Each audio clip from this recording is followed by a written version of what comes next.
Seja bem-vindo, seja bem-vinda a mais um episódio do Convite. Hoje eu estou aqui para falar junto com o Israel Rodrigues sobre vivências LGBTQIA+.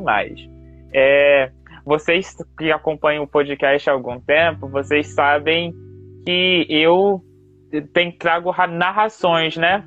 Eu pego pessoas que narram histórias de outras pessoas LGBTQIA+, para a gente compartilhar essas histórias e ver que a gente não está sozinhos nesses ambientes. E foi assim que eu conheci o Israel. O Israel, no perfil dele, vocês podem estar acompanhando, vai estar disponível na descrição, ele compartilhava histórias no perfil dele de LGBTs na igreja dele. E foi assim que eu conheci o Israel. E algumas dessas histórias se encontram lá no nosso podcast. Então, muito obrigado, Israel, por ter aceitado o convite. E por isso, né, esse tema Vivências LGBTQIA+, porque agora a gente quer conhecer a sua história. O Israel, gente, ele foi pastor da Igreja Cidade de Refúgio, certo? Isso, E hoje, lá em Fortaleza. E hoje ele é produtor de eventos e a gente vai conhecer um pouquinho mais do Israel. Seja bem-vindo, Israel. Obrigado, Jonathan. Agora, te conhecendo pessoalmente, assim, né? A gente sempre trocou figurinha pela internet, sempre conversou sobre esses assuntos. E foi bem comum mesmo, assim, o nosso contato, né? Foi nessa troca de relatos. E que legal. Foi uma fase mesmo que eu resolvi compilar algumas coisas que chegavam para mim, pedi autorização, coloquei lá. Porque, de certa forma, a gente acaba se identificando, né? E você já tinha um trabalho muito semelhante, então juntou as ideias ali e a gente começou a caminhar nesse mesmo propósito. E para mim é um prazer muito grande agora estar participando dessa conversa, desse bate-papo. Acredito também que muita gente acaba se identificando, né? As histórias elas se cruzam, se tornam um espelho pra gente. E para mim é uma honra poder compartilhar um pouco da minha história, um pouco da minha vida. E é isso. Muito obrigado. Israel, não sei se você passou por essa sensação no seu período de descoberta, mas muitas das vezes a gente se sente sozinho, né? E quando a gente compartilha essas histórias, a gente percebe que a gente não está sozinho na igreja, na escola, na família, na sociedade, porque às vezes a gente viveu um momento de tão pouca representatividade nas mídias, e pela sociedade oprimir, coagir, ser tão violenta com o LGBTQIA+, que a gente acaba não falando e a gente acaba se isolando, né? Então, assim, quando essas iniciativas começam a surgir, das pessoas falarem, sabe? Via rede social, botar a bandeirazinha LGBTQIA, elas falarem sobre isso, né? Isso já mostra para quem está ali perto e que talvez ainda não se identificou quanto LGBTQIA+, porque cada um também tem um processo de tempo para se identificar, as pessoas veem que elas não estão só.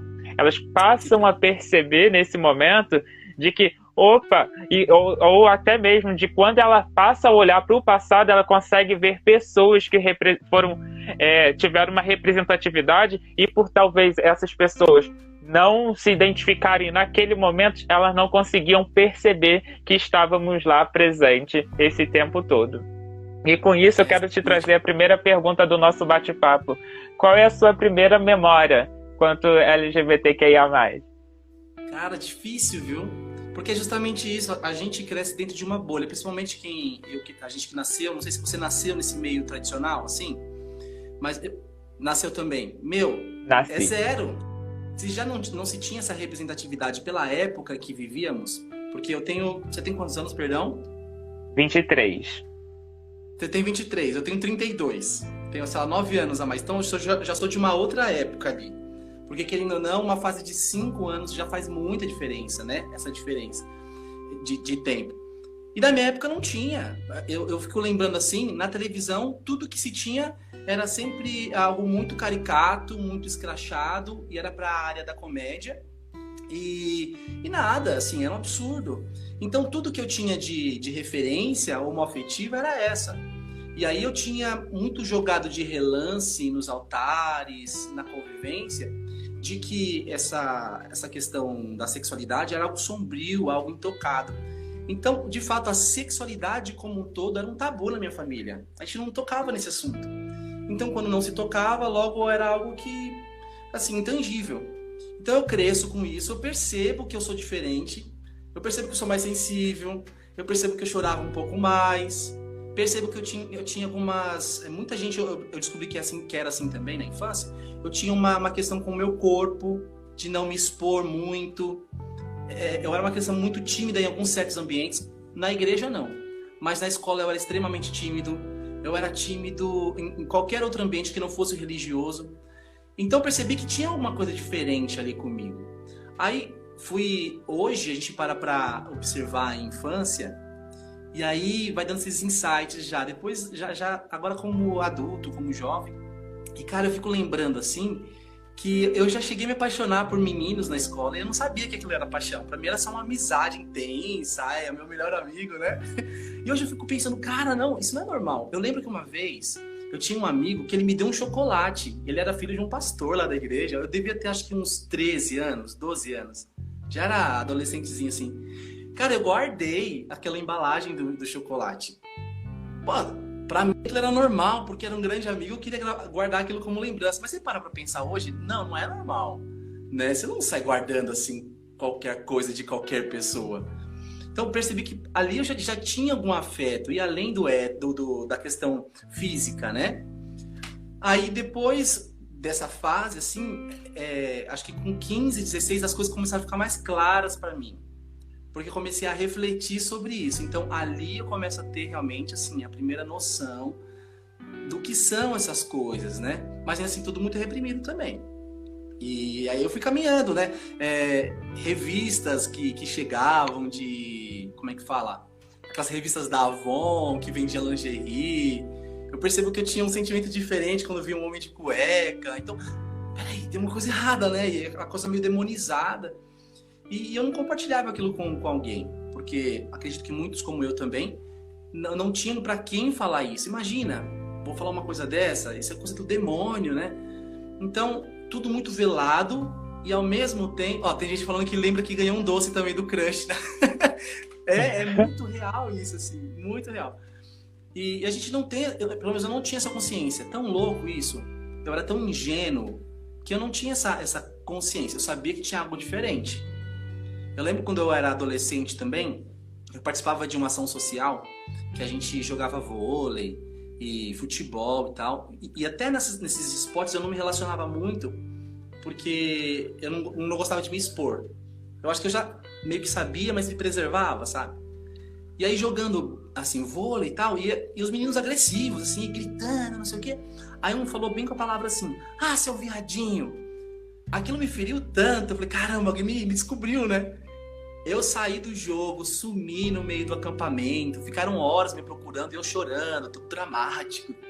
Enfim, então, hoje, com a maturidade, com a consciência que eu tenho hoje, eu percebo que essas situações já eram sinais de que eu era diferente do que era considerado normal, né, naquela época. Foi mais ou menos assim durante esse período. Nossa, se deixar eu falo bastante, viu? Você vai me cortando, vai seccionando, senão eu vou embora. Você me fez lembrar também de algumas experiências minhas. Assim, durante a pandemia, né, que a gente passou, a gente está na pandemia, mas no primeiro momento da pandemia, no ano passado, que a gente foi obrigado a estar com nós mesmos naquele tempo, naquele período, eu voltei a algumas memórias, né? E eu também lembrei de um menino que eu gostei e eu não fazia ideia de que eu tinha gostado dele. E foi por volta do 9º ano do ensino fundamental, isso em 2011. Então, assim, eu deveria estar com 14 anos, 13 para 14 anos, e eu só fui ter consciência disso ano passado. Porque, assim, a gente se reprime tanto que a gente não consegue perceber. E, assim, e você falou da questão da palavra que nesse momento, né, eu acredito que para você hoje, ouvir a palavra viadinho, dependendo de quem fala, não vai te afetar. Mas pra gente, num momento que a gente está num armário, né, vamos dizer assim, que a gente não se aceitou ou não se percebeu ainda de uma forma consciente quanto LGBT, isso é muito ofensivo e machuca mesmo. Eu lembro que na 4ª série, assim, eu não conseguia ter uma dimensão, eu não tenho uma dimensão de, estou me olhando por fora de como eu era, mas eles me chamavam na escola de bicha louca, e pra mim aquilo era a pior ofensa, sabe? Eu briguei na escola por conta disso, e assim, quanto as crianças, né, falavam aquilo para ofender, e para a gente perceber que, assim, o nosso inconsciente foi construindo isso de uma forma tão assustadora devido o que a gente via ser falado sobre LGBTs na época, que quando a gente era remetido a isso, a gente se sentia mal, como se isso fosse algo sujo, algo errado, sabe? Ah, você é uma bicha, você está sendo errado, você não presta, sabe? E a gente toma isso naquele primeiro momento, quando a gente ouve, como algo relacionado a caráter, né? E não nada quanto a identidade. Ah, eu sou gay, eu me identifico, tá? Sou um homem, cis, gay, sabe? Não é uma questão relacionada à orientação, uma questão relacionada à identidade. Não, a gente toma aquilo ali como uma ofensa ao nosso caráter. Porque é nesse tom que muitas das vezes é dito, né? Como se fosse algo para ofender a gente quanto pessoa, né? Como se aquilo fosse definir tudo que eu sou, e não um detalhe de mim. E assim, eu fico sempre pensando nisso, porque eu posso estar ensinando para a geração de hoje o porquê. O que a gente aprendeu, sabe? Porque o que a gente aprendeu foi marcas, sabe? Foi marcas, e o que nos marcou, e como que eu vou deixar isso aqui para frente? Eu vou deixar que isso continue sendo uma ferida, ou vou transformar e usar isso como um escudo para eu ajudar outras pessoas também e proteger outras pessoas, né? Para quem está ouvindo a gente através do podcast, como vocês sabem, a forma que eu mais gosto de podcast é através de lives, porque assim a gente tem uma interação com vocês nos acompanhando. Mas vocês que estão nos ouvindo através da plataforma de podcast, vocês têm uma ferramenta de gravar mensagens. Gravar uma mensagem pra gente, e a gente depois conecta no final do episódio para você interagir também com a gente que está ouvindo. Obrigado a vocês que estão aqui nesse momento com a gente também.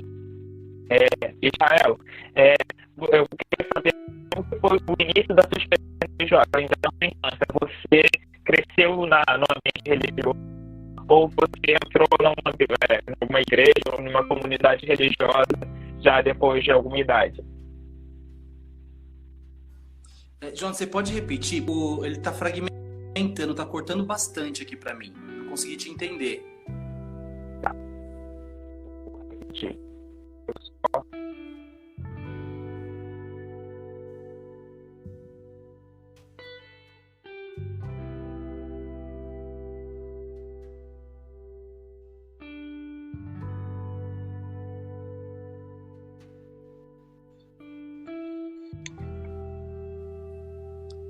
Foi, destravou. Foi? Voltou? Destravou? Tá Ótimo. Foi. Ah, tá. Então, a pergunta que eu fiz é a seguinte: como foi sua experiência? Você cresceu no ambiente religioso ou você se converteu depois de alguma idade para alguma religião?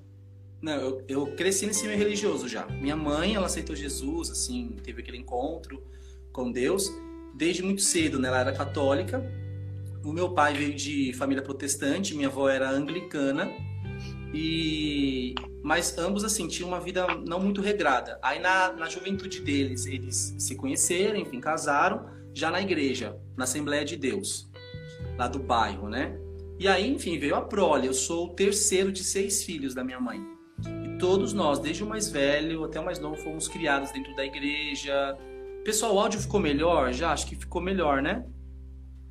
Enfim, todos nós fomos criados assim na igreja mesmo. Tivemos essa educação bem tradicional, bem religiosa. Desse jeito. Então, essa pergunta é para introduzir a questão de quando você percebeu conscientemente a sua questão de orientação sexual, né?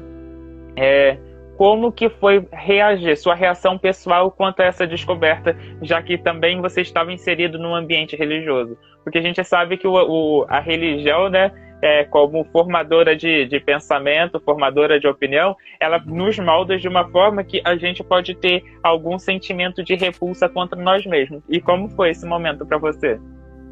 Foi gradativo, viu, Jonathan? Eu não tive uma hora que me deu um start. Como eu te disse, eu sabia que tinha uma coisa diferente, mas eu compensava me envolvendo nas coisas da igreja, E até hoje existe uma indagação que eu tenho em mim que, sei lá, não sei se eu talvez seja bissexual, não sei, porque é uma construção essa questão da sexualidade, né? E eu lembro que, de fato, eu sentia até uma atração por meninas na época, então, pra mim tava ok. Mas eu também sentia por meninos. Só que eu sentia mais por meninos do que por meninas. E eu ficava naquela dualidade. Pô, existe alguma coisa errada dentro de mim, eu vou sufocar ela e vou aproveitar que existe sim ainda essa tendência pra gostar de mulher e vou continuar levando a minha vida como se ninguém soubesse de nada. Só que aí entra aquela fase da descoberta, né? Que aí eu começo a sair daquele ciclo que eu tinha. Por exemplo, eu estudava numa escola que minha mãe era secretária da escola. Então eu ia com ela, me encontrava com ela, eu almoçava com ela na sala de professores. Então eu tinha sempre essa figura de liderança, sempre me cerceando, né? Sempre de controle. Eu ia para a escola com os meus irmãos, voltava com eles também. E era isso, e era igreja direto, a igreja era no quarteirão de cima. Então eu tinha isso, mas chega um momento da adolescência que, por exemplo, eu fui para um cursinho técnico. Aí lá eu começo a conhecer outras pessoas com outros tipos de pensamentos. Pra você ter uma ideia, na escola que eu estudava, até na sala, eu me envolvia com as crianças, adolescentes da mesma igreja que eu. Então, na hora de fazer trabalho, era com os evangélicos. Na hora entende? Assim, para não se envolver com o mundo, tinha aquela coisa toda. Aí eu vou para um ensino técnico em que todo mundo é muito louco, assim, né? Uma galera, para minha realidade, muito cabeça aberta. E eu vou fazer um curso, qual que é o curso que eu faço? Secretariado. Não sei por quê, escolhi secretariado, nem imaginei. Eu entrei numa sala, eu te juro, tinham 43 mulheres e só eu de homem. Falei, caramba, realmente tem uma coisa diferente em mim.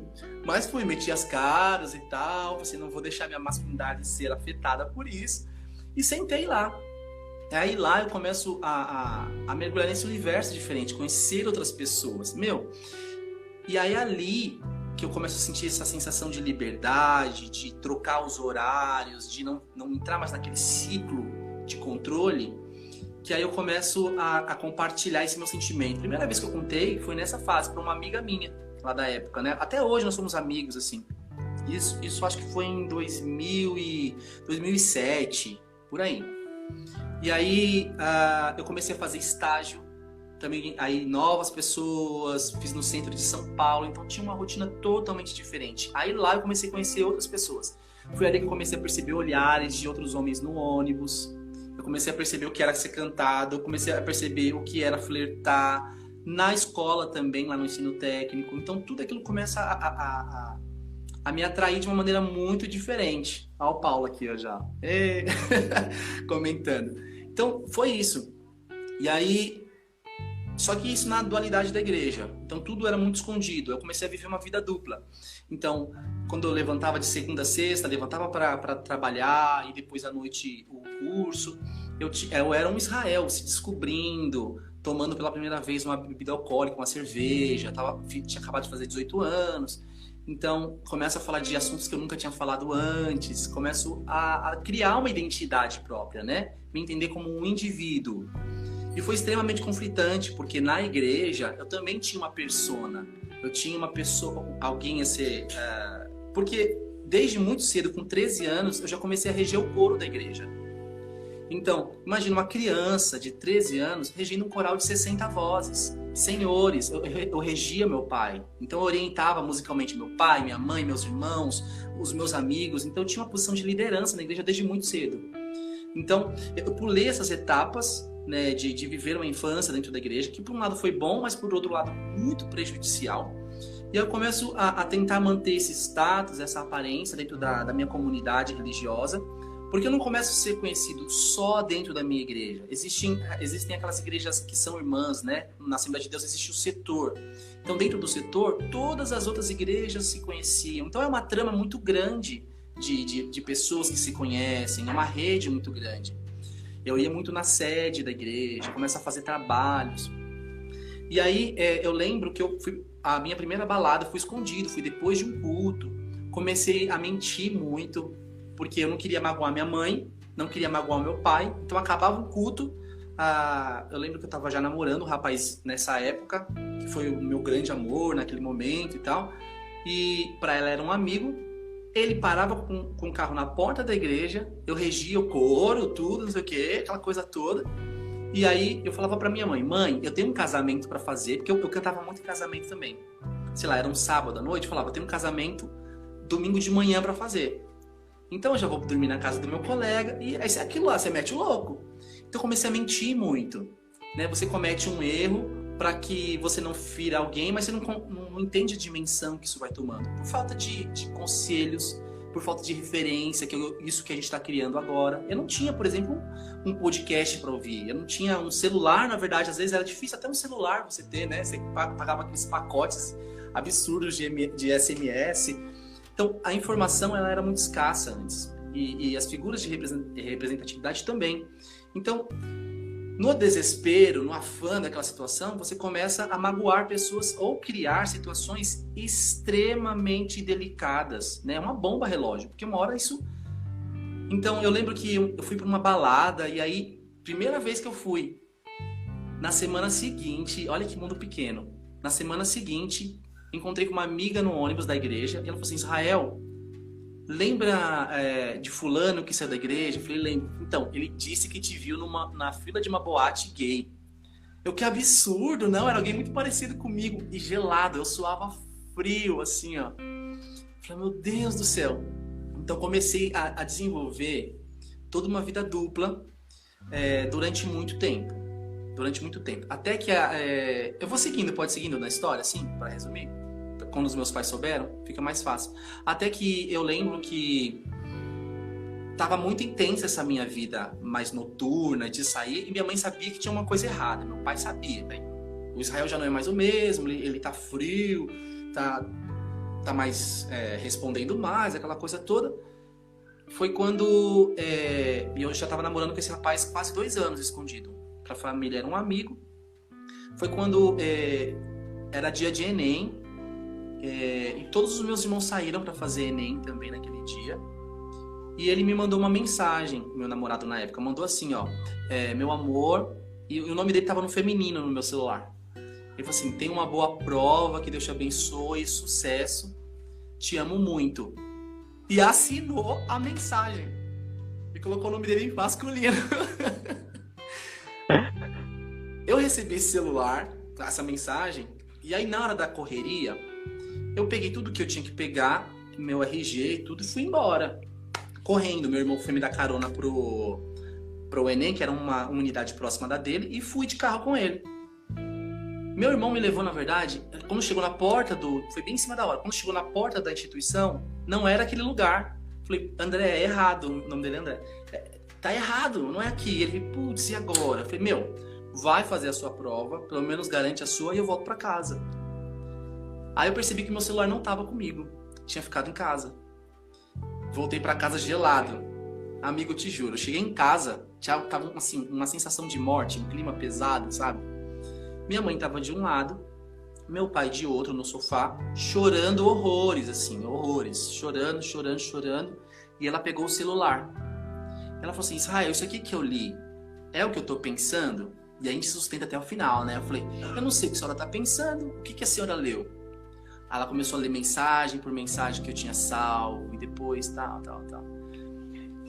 E aí, naquele primeiro momento, eu chorei muito também, por vergonha, por ter mentido. Eu era muito novinho, eu tinha acho que uns 19 para 20 anos. Então, eu chorei muito, eu era muito ingênuo ainda, sabe? E aí, teve tudo isso. E aí, o discurso foi, olha, nós estamos juntos com você, papai vai te ajudar, nós vamos caminhar junto, e você vai ser curado disso. Eu não sei exatamente o que é, se é uma doença, se é demônio, mas nós estamos juntos, nós vamos vencer isso junto. Você quer vencer? Aí eu em prantos falava, quero. Mas era aquilo, né? Porque na minha cabeça tava muito claro, eu não posso amar a Deus e amar outro homem. Então, o meu amor por Deus sempre foi tão intenso, tão grande, sabe? Tão entregue, que eu não poderia largar o meu Deus por um homem, por uma vida promíscua, suja. Muitas vezes que eu tive relação com esse rapaz, eu me senti imundo. Ao mesmo tempo que era extremamente prazeroso e tal, mas eu me sentia um lixo, né? Então, era muito difícil, porque era aquela coisa, eu não posso ter um futuro, então vou ter que terminar. Mas foi muito difícil esse término. Muito, muito, extremamente desastroso. Meu pai chegou a marcar com ele, conversaram sozinhos para ele, pediu para ele terminar comigo, enfim. Foi bem também, bem dramático naquela época. Enfim, passando essa fase, foi a fase de que eu pensei assim, não, agora eu vou viver para Deus e eu vou arrumar uma mulher de Deus, alguém que vai me satisfazer plenamente, né? Mas a gente nunca acha. Não é aquilo, né? É como se falasse para um hétero, falar para o hétero assim, olha, você agora vai casar com alguém do mesmo sexo que você. Não tem como. É assim, incompatível. Até a forma com que a mulher pensa, assim, geralmente gênero feminino, né? Grosso modo falando assim, pensa, é uma questão que não me atrai tanto. Então eu sempre procurava meninas que tinham um pensamento mais assim, estipulado, mais datado como masculino. Então, mulheres que tomavam mais atitude, mulheres que eram mais firmes, mais independentes, essas já me atraíam mais. Então eu buscava sempre isso, que na verdade é uma figura que é mais predominante no sexo masculino, né? Esse tipo de comportamento. Mas enfim, então eu tentava sempre aliar. Então enganei não, assim, acabei me envolvendo com muita menina e magoando bastante meninas, né? Por conta dessa minha instabilidade dentro da igreja. Então começava a namorar, vinha aquela torcida toda, né? A igreja toda, não. Porque a gente vai criando nesse caminho, vai criando vínculos e vai cada vez mais se expondo. Desde então, eu saí dessa igreja que eu estava menorzinha e fui para uma outra igreja grande também, nesse trajeto todo. Então, já liderava um grupo de mais de 100 vozes. Era uma igreja para 2.000 membros aqui no bairro. É uma igreja muito grande, que também tinha relações com outras igrejas. Então, a trama era muito grande. Existia uma expectativa muito grande da minha comunidade e da minha família, né? Minha família, por exemplo, minha mãe nessa igreja, ela não era conhecida como a irmã Helenice. Ela era a mãe do Israel. Entende? Então, eu era basicamente o representante social da família. Involuntariamente. Então, você sente essa pressão de um modo absurdo. Minha mãe ficou um tempo velando esse assunto, né? Ela percebia, sempre conversava do jeito dela. Muita gente viveu, a galera tá comentando bastante aqui, ó. Pessoal, se vocês tiverem dúvidas depois, pode mandar no inbox aqui, aí depois a gente responde, né, no outro dia, ou enfim. E aí foi isso, assim, resumindo, foi isso, foi a época que a família soube. Meus irmãos sabiam que existia alguma coisa acontecendo, mas também não era um assunto que era discutido, então foi se arrastando durante muito tempo. Até que nessa segunda igreja, e aí também tem assunto para mais de metro aí, vou resumir. Conheci o Paulo, né? O Paulo também. Isso você já tá com que idade? Aqui nessa igreja, eu já tava com 23. Eu devia ter sua idade, mais ou menos, já. Não, sabe por quê? Eu quero fazer tô norteando aqui pelo seguinte, você apresentou pra gente que você era o status que você era conhecido como o filho da secretária, e nesse momento teve um ponto da virada com a questão de como você era visto pelas pessoas, né? Você saiu do filho da secretária para o Israel, que a sua mãe, que era a mãe do Israel, sabe? Teve essa mudança de como a sociedade via a sua família, né?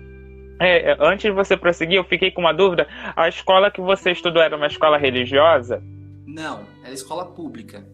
Mas é de periferia, então existe uma predominância muito grande de evangélicos também. Então os valores da escola basicamente eram esses. Inclusive até as músicas que se cantavam em final de ano, assim, não era uma escola laica, né? Embora fosse do Estado, existia uma influência muito grande religiosa também.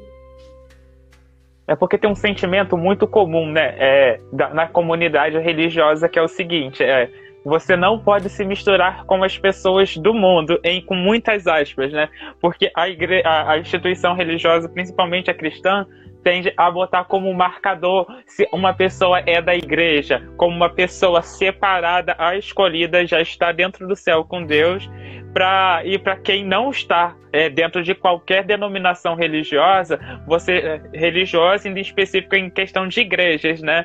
Se você não está dentro de alguma igreja, porque dependendo da religião você também já é demonizado, né? Então assim, se você não está em alguma igreja, qualquer que seja ela, você também já é do mundo, porque Deus não te quer com ele, por isso que eu te perguntei da ideia de uma escola religiosa, porque na escola religiosa isso fica muito mais marcado, né? Porque, geralmente, nos ciclos de escolas religiosas, vou falar do Adventismo, apesar de eu não ter estudado lá, mas pelos meus amigos que estudaram lá, é assim, é marcado assim, pelos que não são da igreja, sabe? Ah, fulano não é da igreja, fulano não é da igreja. E acontece exatamente o contrário. E na pública já é o fulano é crente, sabe? Já é marcado o contrário. Mas sempre tem essa marcação entre as pessoas, as figuras, né? Os indivíduos daquela classe do mundano e do religioso, muito marcado, tanto numa instituição convencional quanto a confessional. As duas vão ter essa marcação muito presente. E para vocês que estão aqui nos acompanhando, vocês sempre... Eu vi aqui pelo debate nos comentários se a gente deveria sair ou não de igreja, ao assumir ou não. Sim, eu acho que é uma questão muito individual, a questão de crer em Deus. Porque meu ponto de vista é o seguinte, eu estou falando aqui quanto um adventista do sétimo dia que, eu vou deixar isso bem marcado, que discorda da crença dela quanto família. Porque na crença 23, que é a crença sobre família, tem 4 parágrafos que falam sobre homossexualidade lá. E eu discordo dela totalmente, né? Eu estou aqui no Gay Adventista, deixar bem marcado, porque, assim, eu entendo que a pessoa, quanto indivíduo, ela pode escolher ser celibatário. Se ela se identificar LGBT, ela pode escolher ser celibatária. Ser celibatária é uma questão de escolha. Eu escolho me abster de ter um relacionamento com alguém ou não. Mas eu não escolho minha sexualidade. Então, a partir do momento que eu tento impor um celibatário para alguém, acabou. Então, estou aqui no lugar de falar que você que está aí pensando, se eu devo me manter na minha instituição, qualquer que for, pode ser Assembleia de Deus, Adventista, Batista, eles não podem interferir no seu direito de crer. Porque você não precisa, você não depende de um nome num registro de igreja para você ter uma comunhão com Deus ou associar que a sua vinculação a uma instituição religiosa vai te dar um passaporte para o céu, porque não vai dar não. E que isso esteja bem marcado na vida de vocês, porque quando a gente está se descobrindo e a gente vai tendo os primeiros pensamentos, identificação quanto LGBT, a questão da crença fica muito forte na nossa cabeça de que é errado. A gente acha que é errado porque a gente só ouviu esse lado. A gente só ouviu a versão de que isso é errado. Então é natural que a gente vai ficar confuso, a gente vai ter uma auto-rejeição nesse momento. Então, assim, eu estou aqui à disposição para conversar com vocês depois, porque, assim, a vivência LGBTQIA+, dentro do ambiente religioso, pode estar relacionada a uma coisa muito séria. Vi aqui nos comentários, assim, sobre falar com o meu pastor atual. Eu tenho que falar com o meu pastor atual. O pastor, ele não é legislador de vida de ninguém. Ele não é medidor de santidade de ninguém. Ele pode te dar um aconselhamento espiritual. Mas cuidado, principalmente em religiões tradicionais, igrejas tradicionais, que esse aconselhamento pastoral pode estar vindo muito forte, sabe com o quê? Com abuso espiritual. Principalmente quando eles usam da sua fé como uma ferramenta para atacar. Eles pegam o poder deles, né? Porque a gente sabe que os pastores, dentro de uma comunidade religiosa, eles exercem uma função de poder. Se ele te impõe uma ideia, por exemplo, de que você tem que ser celibatário, ele está abusando do poder dele. E ele está abusando da sua espiritualidade. Então, a gente sempre estará aqui para conversar com vocês sobre as vivências LGBTQIA nos ambientes religiosos, para que você não sofra esse tipo de abuso dentro da sua comunidade religiosa. E, Chael, continua a sua história aí pra gente, que ela tá bem legal. Não, isso que você falou é extremamente importante, assim. A gente entender qual que é o nosso papel dentro da instituição e também qual que é o papel da instituição em nós, né? Porque todo esse relato meu, ele é carregado de sofrimento, de uma série de violências psicológicas, porque eu entendia que a instituição tinha esse poder sobre mim. E eu me deixava ser assim. Ah, mas você não era engenheiro. A gente se torna por conta da construção, né? Você cresce, então existe uma estrutura psicológica em você que ela precisa ser refeita. Então existe uma desconstrução e uma construção de quem é você como indivíduo e se relaciona com a instituição igreja. Então minha relação com a igreja em si era de total dependência, de total controle, né? Por mais que nessa fase já eu estivesse desenvolvendo uma autonomia de pensamento. E aí começa a ficar muito conflitante. Por quê? E aí eu uso a Bíblia mesmo, né? Diz que assim, conhecereis a verdade e a verdade vos libertará. Eu entendo nesse processo de que quando você conhece algo, quando você estuda algo, o conhecimento te esclarece, te dá esse embasamento. Então, qual que era o meu conhecimento? Meu conhecimento vinha do conhecimento do outro. Não era algo em que eu lia, que eu estudava por si só. Era talvez só experienciado minhas vivências com Deus, mas eu não tinha o conhecimento em si. Então, meu conhecimento era baseado naquilo que eram falado. Então, se falassem que, sei lá, comer manga é pecado, eu não ia comer manga, porque o pastor tá falando que não é para comer manga, sabe? Assim, um exemplo. Então, cara, é muito difícil, assim. Então eu cresço dentro dessa dualidade toda, dessa vida dupla, nessas nuances, eu começo a desenvolver essa facilidade com mentir, sabe? Com essa construção, enfim. Eu sei que aí, nesse período, estando na igreja, o Paulo já tinha sido dessa igreja que eu estava agora, ele já tinha saído dela e estava numa igreja aqui próxima. E aí comentaram do Paulo para mim. Como ele já tinha crescido nessa instituição, o primo dele falou para mim assim: meu, tem um primo meu que é a sua cara, ama a Deus, ele vai para cima mesmo, é um cara que investe na obra, que ama as coisas de Deus, mas tem um problema. Eu falei: qual que é o problema? Aí ele falou assim: ele é gay, cara. Eu falei: poxa, que pena, né? Qual que é o nome dele que eu vou orar por ele? Aí o golpe, né? Aí ele falou o nome do Paulo. É Paulo. Foi Paulo do quê? Ele, Claudino. Eu fiquei no caminho todo. Paulo Claudino, né? Cheguei em casa, na época do Orkut ainda. Tava saindo do Orkut, entrando no Facebook, nessa transição. Eu fui no Orkut e pesquisei Paulo Claudino, nos amigos desse primo dele. E encontrei ele lá.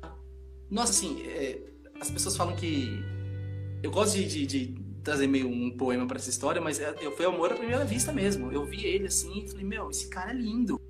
E aí comecei a ver as fotos, curtir as fotos dele. Aí tinha aqueles pokerzinhos que você construía, sabe? Um mini poker que você interagia com outras pessoas. E aí eu pedi pra dançar com ele e ele aceitou a dança. Falei: opa, então peraí, tem um futuro aí, né? Bom, só que aí a conversa não desenrolou muito, foi assim muito superficial e ficou. O pessoal tá dando risada do Orkut aqui, gente. Entreguei a idade. Aí chega um momento que eu fico nessa luta, né? Arrumei uma namorada, namorei essa menina, ela era de um campo muito grande também, neta de líderes aqui, então já aumentando mais gente nessa trama toda. Num final de ano, eu namorei 1 ano com essa menina. Num final de ano, fomos eu, ela, a prima dela e um amigo nosso da época, para um musical de Natal que teria numa igreja aqui próxima. Uma grande igreja também. E aí fomos lá. Eu assisti o musical e eu não entendi que, por exemplo, o Paulo estaria lá. Eu não fiz essa conexão. No final, quando eu estava lá parabenizando meus amigos, enfim, os familiares estavam lá também, ele passa, na hora que ele passa na minha frente, assim, ó, parece que tudo ficou slow motion, sabe? Ele tava com cabelão, suado, uma voz rouca, eu lembro de tudo. E eu tava de mão dada com a minha namorada naquela época. E na hora que ele passou, eu te juro assim, ó, eu passei mal. Minha boca ficou branca. Eu fiquei pálido, sumiu o sangue assim. E eu fiquei: meu Deus do céu, esse cara aqui é demais. E aí eu falei: tem uma coisa muito errada. Tanto que minha namorada na época virou assim e falou assim: você tá bem? Você tá pálido? Eu falei: ah, não, é o calor, né? Dezembro e tal. Meu Deus do céu. Aí ele veio, a gente se cumprimentou. Ele também era amigo desse meu amigo lá, na época, que também era líder da mocidade da igreja que eu frequentava. E ali até estranhou que a gente já se conhecia e tal, mas ficou aquilo no ar. Naquela semana a gente voltou a conversar um pouquinho. Passou um tempo, Não, óbvio, não se sustentou esse namoro, nós terminamos, eu e essa menina, e aí eu fui pra igreja, né? Vai acontecer algo diferente. Foi quando ele foi com os pais dele na minha igreja, voltou lá. Quando ele voltou lá, eu falei, deixa, eu vou dar o bem-vindo pra esse cara, vou amarrar esse cara aqui nessa igreja. Fui lá, dei as boas-vindas. Em uma semana, a gente já tava namorando escondido. Olha que perigo. Porque eu falei, é isso. Eu não sei o que tá acontecendo, mas eu tenho certeza do que eu tô sentindo. Deus pode estar me condenando, Deus pode estar julgando, mas, cara, eu amo. E aí ele veio pra essa igreja novamente. As pessoas já sabiam do histórico dele, porque ele já tinha sido casado com outro homem, então as pessoas meio que achavam que ele estava no celibato, né? Mas é aquilo, se tá dando certo, ok, deixa aí, enquanto ele não fala nada, vai empurrando com a barriga. E a gente era assim, os melhores amigos, pra cima e pra baixo. E ia pra igreja junto, e fazer... E a igreja, o grupo de jovens começou a crescer muito, começou a prosperar, né? O grupo começou a crescer, começou a chegar gente nova, o pessoal começou a ficar animado. Nesse momento você era uma igreja tradicional? Na Assembleia de Deus. Assembleia. Mas para todo mundo a gente era amigo, né? Eu era regente dos jovens, do coro jovem lá da igreja. Ele ficou como um diretor administrativo do grupo, porque não tinha só os jovens da sede, existiam os jovens também de outras igrejas, das congregações, das igrejas filhas. E a gente coordenava toda essa galera. E esse terceiro amigo nosso, ele era um porta-voz. Então nós compunhamos a liderança, né? A diretoria, enfim, o funcionamento. E nós dois mantendo esse relacionamento escondido. Para minha família ele era amigo, para os meus amigos eles eram amigos. Cara, assim, hoje a gente para olhar assim, que loucura, né? Porque, cara, eu enganei tanta gente, eu menti pra tanta gente, eu feri tanta gente. Porque depois aconteceu uma desgraceira, que eu vou contar aqui, tô resumindo muito, assim. E nós começamos a namorar. E era tão ruim pra mim, porque era aquilo. Eu comecei a dormir na casa dele, ele dormia às vezes na minha casa. Não acontecia nada na casa da minha mãe, porque a gente dormia na sala, mas a gente era muito próximo. Muito, muito próximo. Fazia tudo junto. O pastor sempre me alertava, falou, Israel, tem alguma coisa acontecendo e tal, porque sabia do histórico dele, e aquela coisa toda. Tanto que, quando a igreja soube, os irmãos acharam que o Paulo tivesse me transformado nisso, olha que ignorância, né? Acharam que ele tivesse me transformado ou me aliciado, alguma coisa do gênero. Ninguém assim entendeu que, peraí, o Israel é gay, né? Porque era aquela figura do Israel que estava sempre com as velhinhas, com as senhoras, nos encontros. Era o Israel que estava com a galera, brincando, cantando, trabalhando, se doando. Literalmente, assim, era integral na igreja. Eu já abri mão de emprego por conta de igreja, porque eu entendia que era a minha prioridade, o meu chamado. Então eu entendia que eu tinha um chamado clerical, algo... É isso que eu tenho pra minha vida. Tem gente que nasce e fala assim, eu nasci para ser médico. Eu nasci, né? Cara, eu nasci para trabalhar a igreja, cara. Eu não falo nem para ser pastor, mas eu nasci para cuidar de gente, para ouvir gente, para resolver. Então eu sempre fui um pastor dentro das minhas esferas, desde o tempo daquela pequena igreja, cuidando do coro, conversando, porque não é só o coro em si. Você trabalha com gente, você trabalha com problemas, né, com mazelas, enfim. Então, dentro desse contexto, não se sustentou, óbvio, o nosso relacionamento. Com 2 anos, nós estávamos em crise. 2 anos namorando escondido na igreja. Nós produzíamos musicais. A gente dava muito certo junto. Muito. Assim, naquela época, demais. Então, ele fazia toda... Eu não sou nada organizado. Eu sou super desorganizado. Eu sou artista, né, gente? Pra quem é artista, a gente trabalha com a alma, né? Se der na telha, a gente faz. Já ele não, ele é economista, é um cara das exatas, então ele me completava, ele é um cara que me puxava pro chão e falava, ó, bota no papel, escreve, objetivo isso que você tá falando, você é muito prolixo e tal, muito polido. Então, ele me completava. Então, no final do ano, nós começamos a ter vários atritos, porque eu terminava com ele num dia e voltava no outro. E falava, ó, hoje nós estamos juntos, mas amanhã nós não estaremos. E aí era aquela coisa toda. Nesse conflito todo, nós confidencializamos em crise para esse nosso terceiro amigo, que quando soube, nós fomos até para a Baixada, ele voltou antes e contou para o pastor presidente. O pastor presidente então me chama, o vice-pastor presidente me chama, quando eu volto, e fala assim: Israel, o que está acontecendo? Só que até então eu não sabia que ele tinha contado.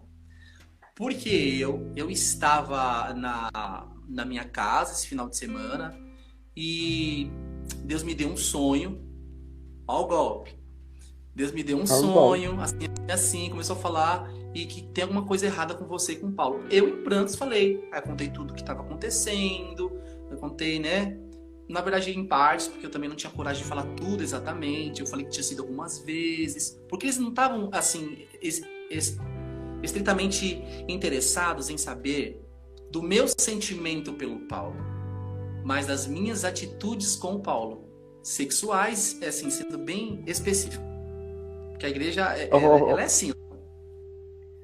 Sim. Israel, eu penso, sabe o quê? Nesse momento, alguém tinha contado para o seu pastor, né? Sobre o seu relacionamento com Paulo, certo?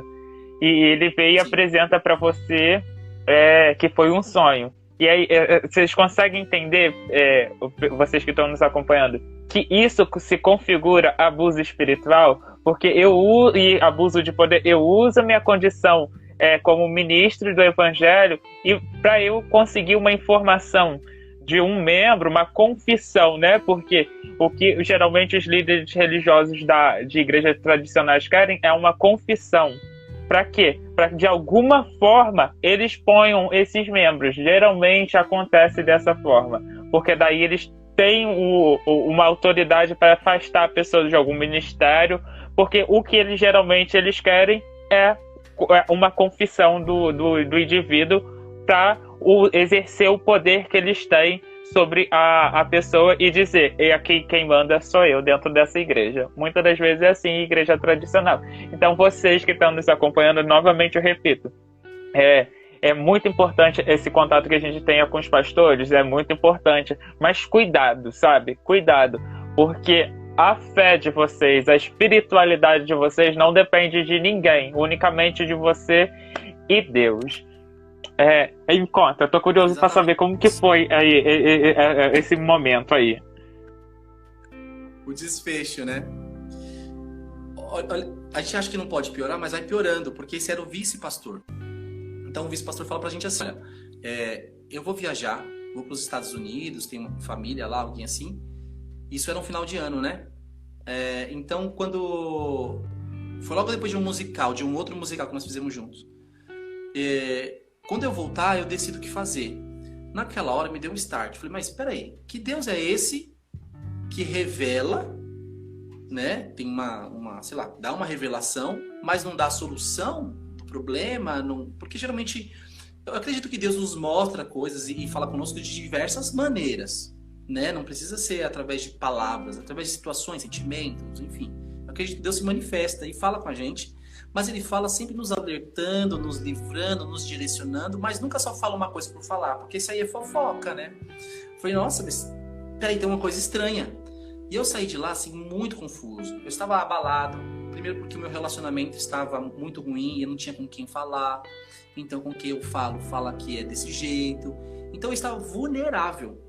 Em contrapartida, o Paulo também foi questionado, né? Ele tem a história dele, tem coisas assim absurdas que ele ouviu, porque quando o pastor ele volta dessa viagem, ele fala assim, eu vou ter que passar para o pastor presidente, esse é o vice-presidente até então eu vou passar para o pastor presidente, que é mais fechadão, é mais um senhor, assim, bem carrancudo e tal, e eu vou passar para ele a situação. E aí ele vai pensar no que fazer. Tá bom. Ele foi, então... O Paulo foi direcionado a falar com esse outro pastor mais tradicional. E aí lá ele falou várias coisas absurdas, assim, do tipo que falava assim... Paulo, você é reincidente no pecado. Não é a primeira vez que acontece com você. E a Bíblia diz que quando isso acontece, quer dizer que o Espírito Santo já se retirou de você. Então, ele falava assim que para você, Paulo, não tem mais jeito. Para mim, depois eu fui conversar também com o pastor presidente e tal, ele chegou a falar uns absurdos assim. Eu até relatei Ele pergunta assim, mas Israel, eu contei tudo. Eu chorava pra ele assim, contando do meu sentimento, do meu amor, do meu apego ao Paulo, da nossa história de amor. E aí ele resumiu tudo isso numa simples pergunta. Mas responde pra mim, quem que fez o papel da mulher? É assim, não tem nem o que falar de tão absurdo que é ouvir uma coisa dessa. Mas pra ele fazia todo sentido perguntar isso, né? Enfim, daria uma outra história, só essa pergunta já dá um debate. Eu fiquei assim, abismado, e eu não tive nem como responder ele. Bom, ele montou uma CPI do pecado e toda aquela coisa, nós fomos disciplinados. Para quem não sabe, ser disciplinado na Assembleia de Deus, e em muitas igrejas tradicionais, é você ser afastado da comunhão da igreja. Então você não participa daquele ato simbólico que é tomar a Santa Ceia, né? Você não participa mais de nenhum grupo da igreja, você não pode mais fazer nada do que você fazia. Então você é apartado do grupo e estando nos mesmos lugares. Aí começa toda essa violência, sabe, de se apartar. Eu super me dispus para isso. Já tinha conhecido uma menina nesse inteirinho, nessa bagunça toda eu já estava procurando uma menina. Já tinha conversado com ela um tempo. Uma garota maravilhosa. Uma menina assim super pra frente, sabe? Ela era da presbiteriana. E aí foi quando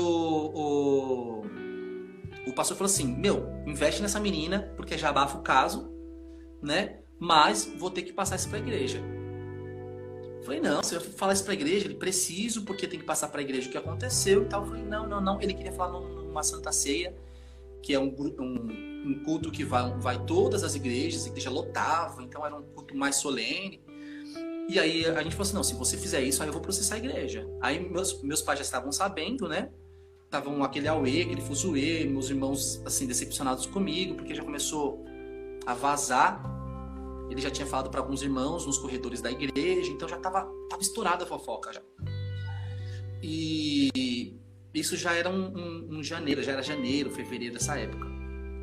Então foram essa virada de ano mais turbulenta assim que eu passei. Porque nessa época ainda, para ajudar, no dia que eu estava confessando o meu pecado ao pastor, era o dia que eu e minha família estávamos nos mudando para literalmente dentro da igreja. Nós estávamos sendo caseiros da igreja. Então, você imagina, eu sendo disciplinado, passando aquela situação, eu saí da sala do pastor e entrei na minha casa sendo pintado, no apartamento da igreja. Então, foi muito complexo, assim. Eu tratei isso, graças a Deus, em terapias e tal, mas foi um momento muito tenso. Feito tudo isso, ele falou para a igreja, mas numa terça-feira, num culto administrativo, que por sinal estava mais cheio que a Santa Ceia. Era carro que tomava a rua assim, de gente, veio gente de congregação, para você ver como a fofoca correu assim, em 3 dias. Tive que acionar advogado para ir nesse culto. Foi uma situação assim, horrível. E aí ele pergunta para a igreja, Paulo e Israel estão sendo afastados do corpo por motivos de pecado contra a carne. Aí todo mundo já entende, né? Só essas 2 pessoas. Quem está a favor, fique de pé. Até eu fiquei de pé. Olha que nível. Eu fiquei de pé, o Paulo ficou de pé, todo mundo ficou de pé, chorando, aquela coisa toda. E entrei em disciplina. Fiquei, te juro, comecei a namorar essa menina. O Paulo começou a namorar com outra garota também. Nós saíamos os 4 juntos. Contei pra essa menina o que tinha acontecido, porque ela era da presbiteriana. Contei pra ela e ela falou assim, olha, não conte para os meus pais. Porque se você contar para os meus pais, eles não vão permitir que a gente namore. Mas eu não sei exatamente o que ela pensou. Talvez algo como... algo a ser um objetivo dela me ajudar. Talvez seja isso. E existia também um sentimento ali, né? E aí teve todo o meu relacionamento com ela, o Paulo com essa garota, e íamos pra igreja, sentávamos separados. As famílias, a igreja começou a se dividir. 1 ano depois, meu relacionamento, óbvio, também não dá certo. Ele termina da pior maneira, com eu dizendo pro pastor que ia me desligar da igreja, porque já fazia 1 ano que eu estava disciplinado, estava namorando, fazendo tudo que a cartilha mandava, e ele não me colocava em comunhão com a igreja. Eu não tinha, sem validade. E o Paulo a mesma coisa, o Paulo já estava meio que indo menos, e a gente se falava bem esporadicamente, já nessa época. Foi quando eu falei assim, vou cair fora dessa igreja. Eu fui tentar falar com ele, falei, meu, eu preciso de ajuda, pastor, preciso de aconselhamento pastoral. Ele falou assim, não. Comigo você não tem mais nada para falar, agora é você e Deus.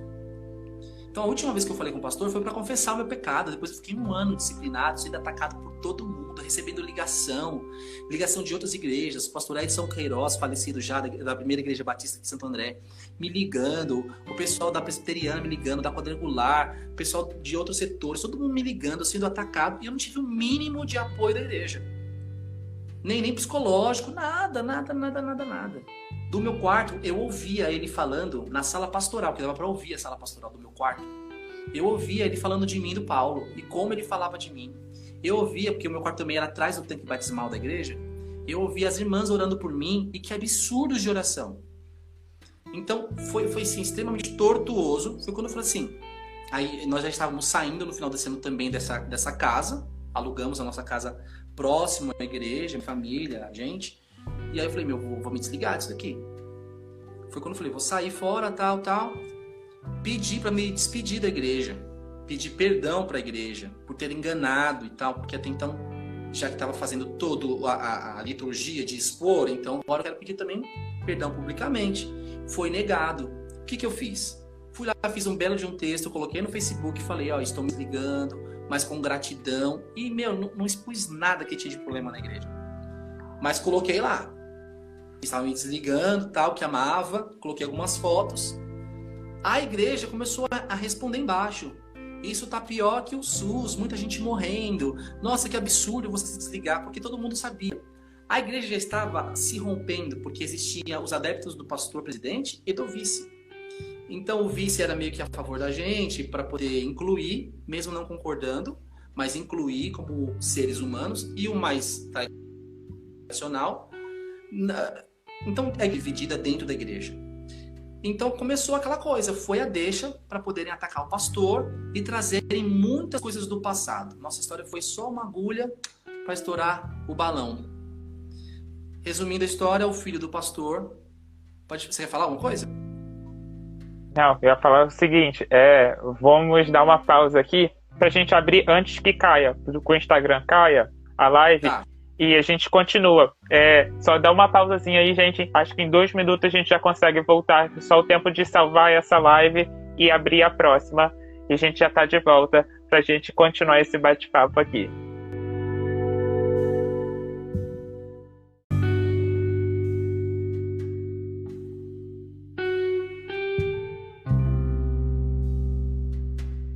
Sejam bem-vindos, seja bem-vindo a vocês que estão chegando aqui. Eu sou Jonathan e hoje estou aqui com o Israel e agora a gente está fazendo a segunda parte. O Israel, ele é músico, produtor musical, ele foi pastor também da Igreja Cidade de Refúgio e hoje estamos aqui para falar sobre vivências LGBTQIA+.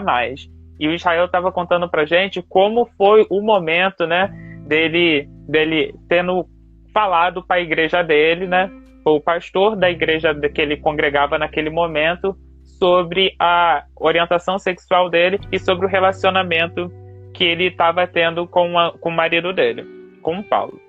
E ele estava contando pra gente também, no episódio anterior, que o seguinte, né, que como foi a experiência para ele de ele estar morando dentro da igreja, né, numa casa pastoral, e a sala pastoral ser muito próxima ao quarto dele, e ele ouvir o pastor falando dele, além das irmãs da igreja dele orarem por ele, né?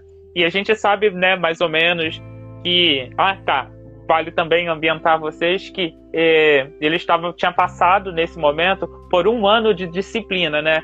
Algumas igrejas conhecem isso como estar no banco, né? Ele estava no banco já por 1 ano e a gente também sabe que em igrejas tradicionais, essas conversas pastorais e essas orações nunca vêm ao objetivo de, olha, para que Deus nos fortaleça, para que a gente nos aceite, né?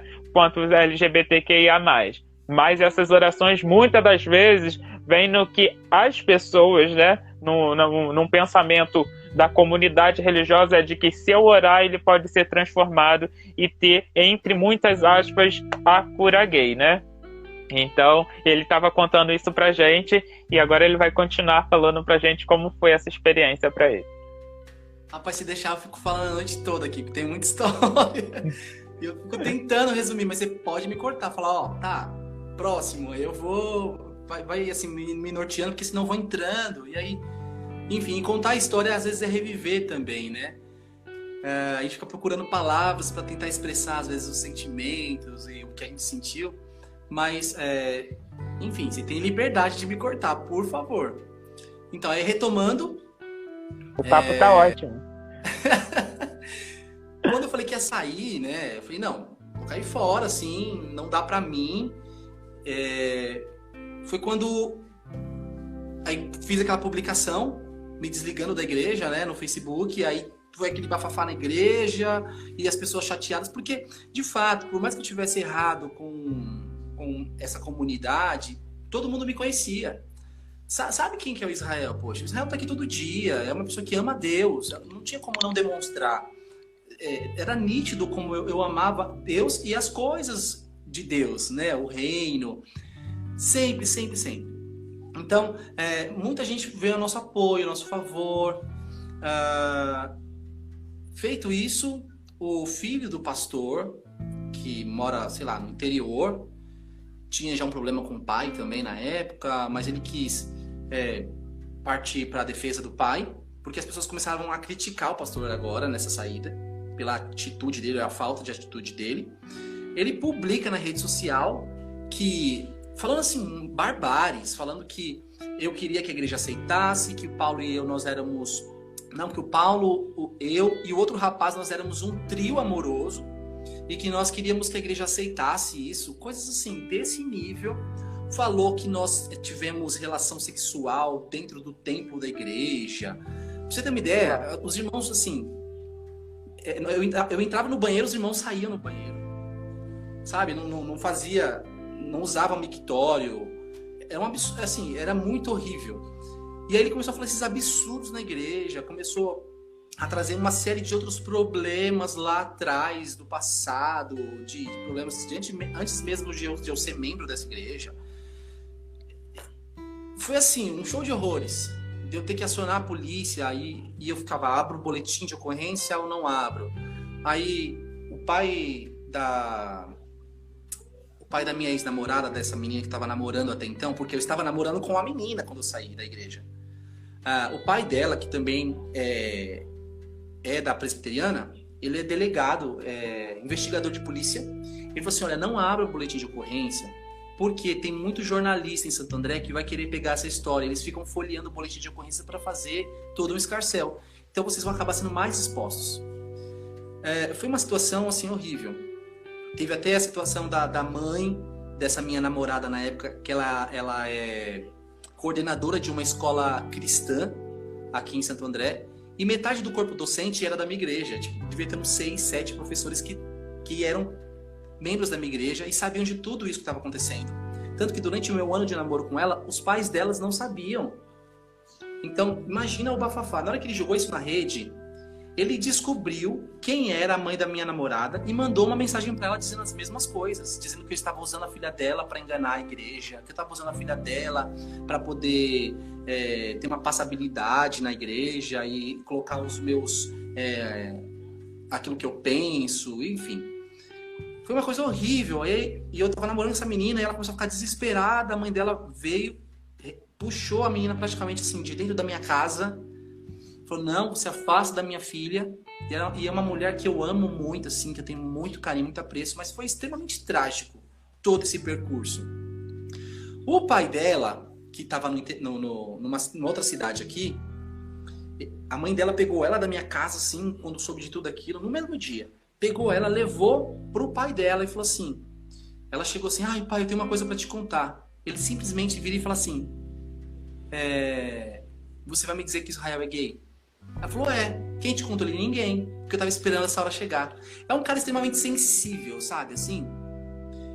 Só que ele ouviu tantas histórias, os pais dela começaram a entrar nessa trama, os meus pais, e foi uma bagunceira. Jonathan é um negócio assim horrível. Muita gente envolvida, ficou aquela coisa de polícia, de advogado, e outras igrejas entrando no meio, uma bagunça.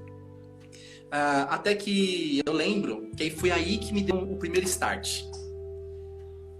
olha que absurdo. Numa reunião, porque foi tantas histórias, foi tanta bagunça, que se reuniu assim, involuntariamente. Quando a gente esperou, a gente estava junto. Numa sala, tava o pai da minha ex-namorada, a mãe dela, ela, o Paulo, minha mãe, meu pai e o irmão dela.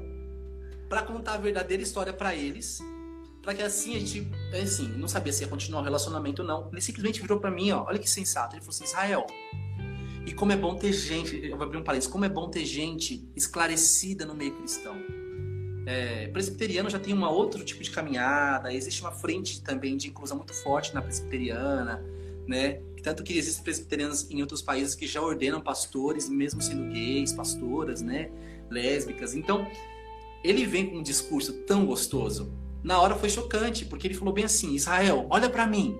Ele parou aquela bagunça toda e falou assim, olha pra mim. Você é gay e tá tudo bem. E é nítido que você ama o Paulo. Aí o Paulo chorando. E é nítido que você ama o Paulo. Mas eu quero que você entenda o seguinte, deixa minha filha aí, porque ela é apaixonada por você. E você não vai fazer minha filha feliz como você vai fazer o Paulo feliz. Nossa, ele fosse na frente da minha mãe. Minha mãe, sangue de Jesus tem poder. E não sei o quê. Mas aquilo... E eu fiquei assim parado, aquilo ressoou dentro de mim. Foi alguém falando assim, tá tudo bem. Foi a primeira vez que alguém falou pra mim, assim, alguém cristão, do meio, próximo. Eu tenho uma admiração muito grande por ele. É um cara envolvido com ONG. É uma outra cabeça, cara. Ele falou assim, tá tudo bem. Você é gay, tá tudo bem. Só deixa a minha filha em paz, porque ela tá apaixonada por você. E você não vai fazer ela feliz. Cara, eu saí de lá assim... Naquela mesma semana, terminei com ela. E foi caminhando pro final do ano, de novo, já de um ano depois. Olha isso, muitos anos enrolando. Isso passaram 2 anos que você tava com ela? 1 ano com ela. Porque eu fui disciplinado no final de um, no começo do outro, comecei a namorar com ela. E aí puxei 1 ano, no final desse outro ano, que foi de 2014.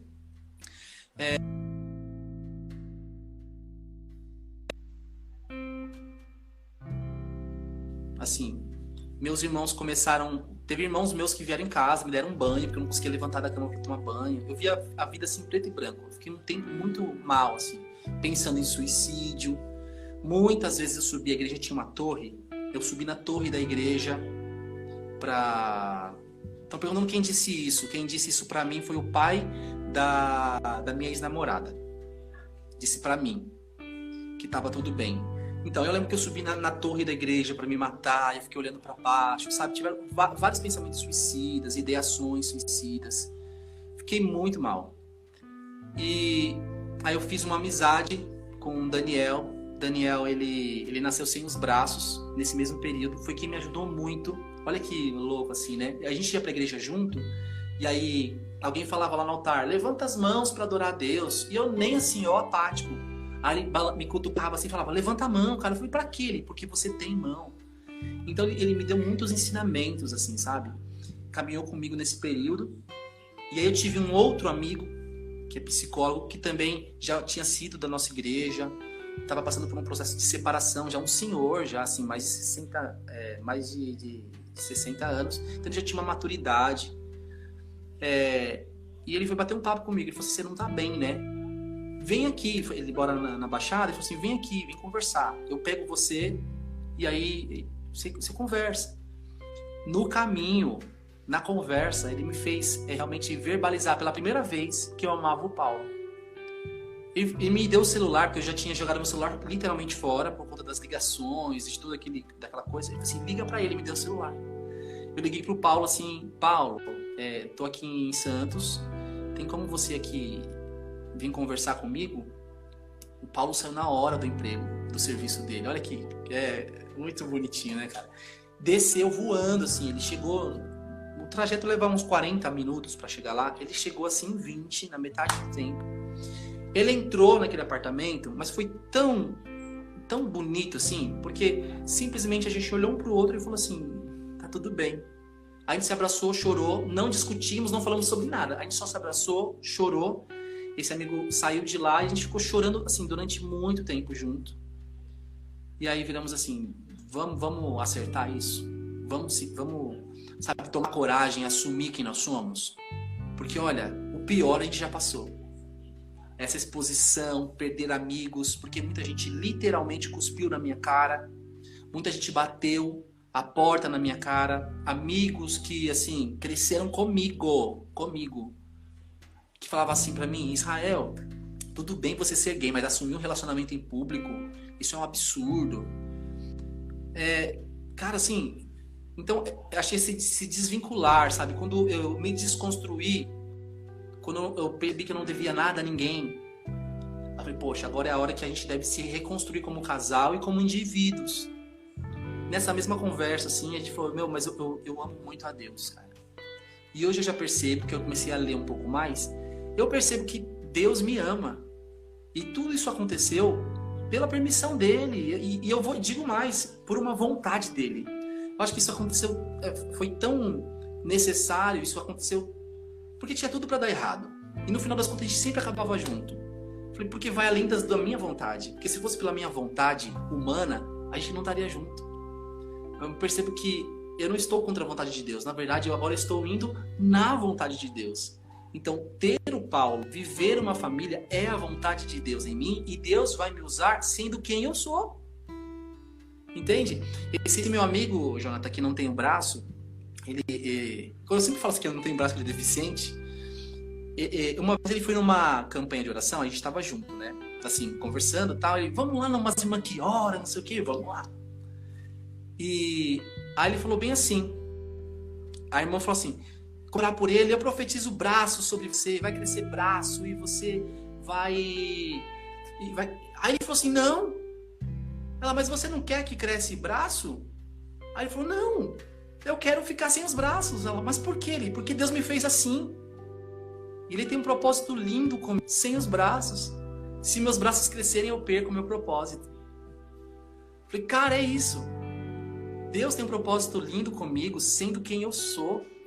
E eu fico pensando que talvez se eu fosse hétero, eu talvez não viveria, ou se eu quisesse viver uma vida hétero, não viveria com certeza a plenitude de Deus para mim.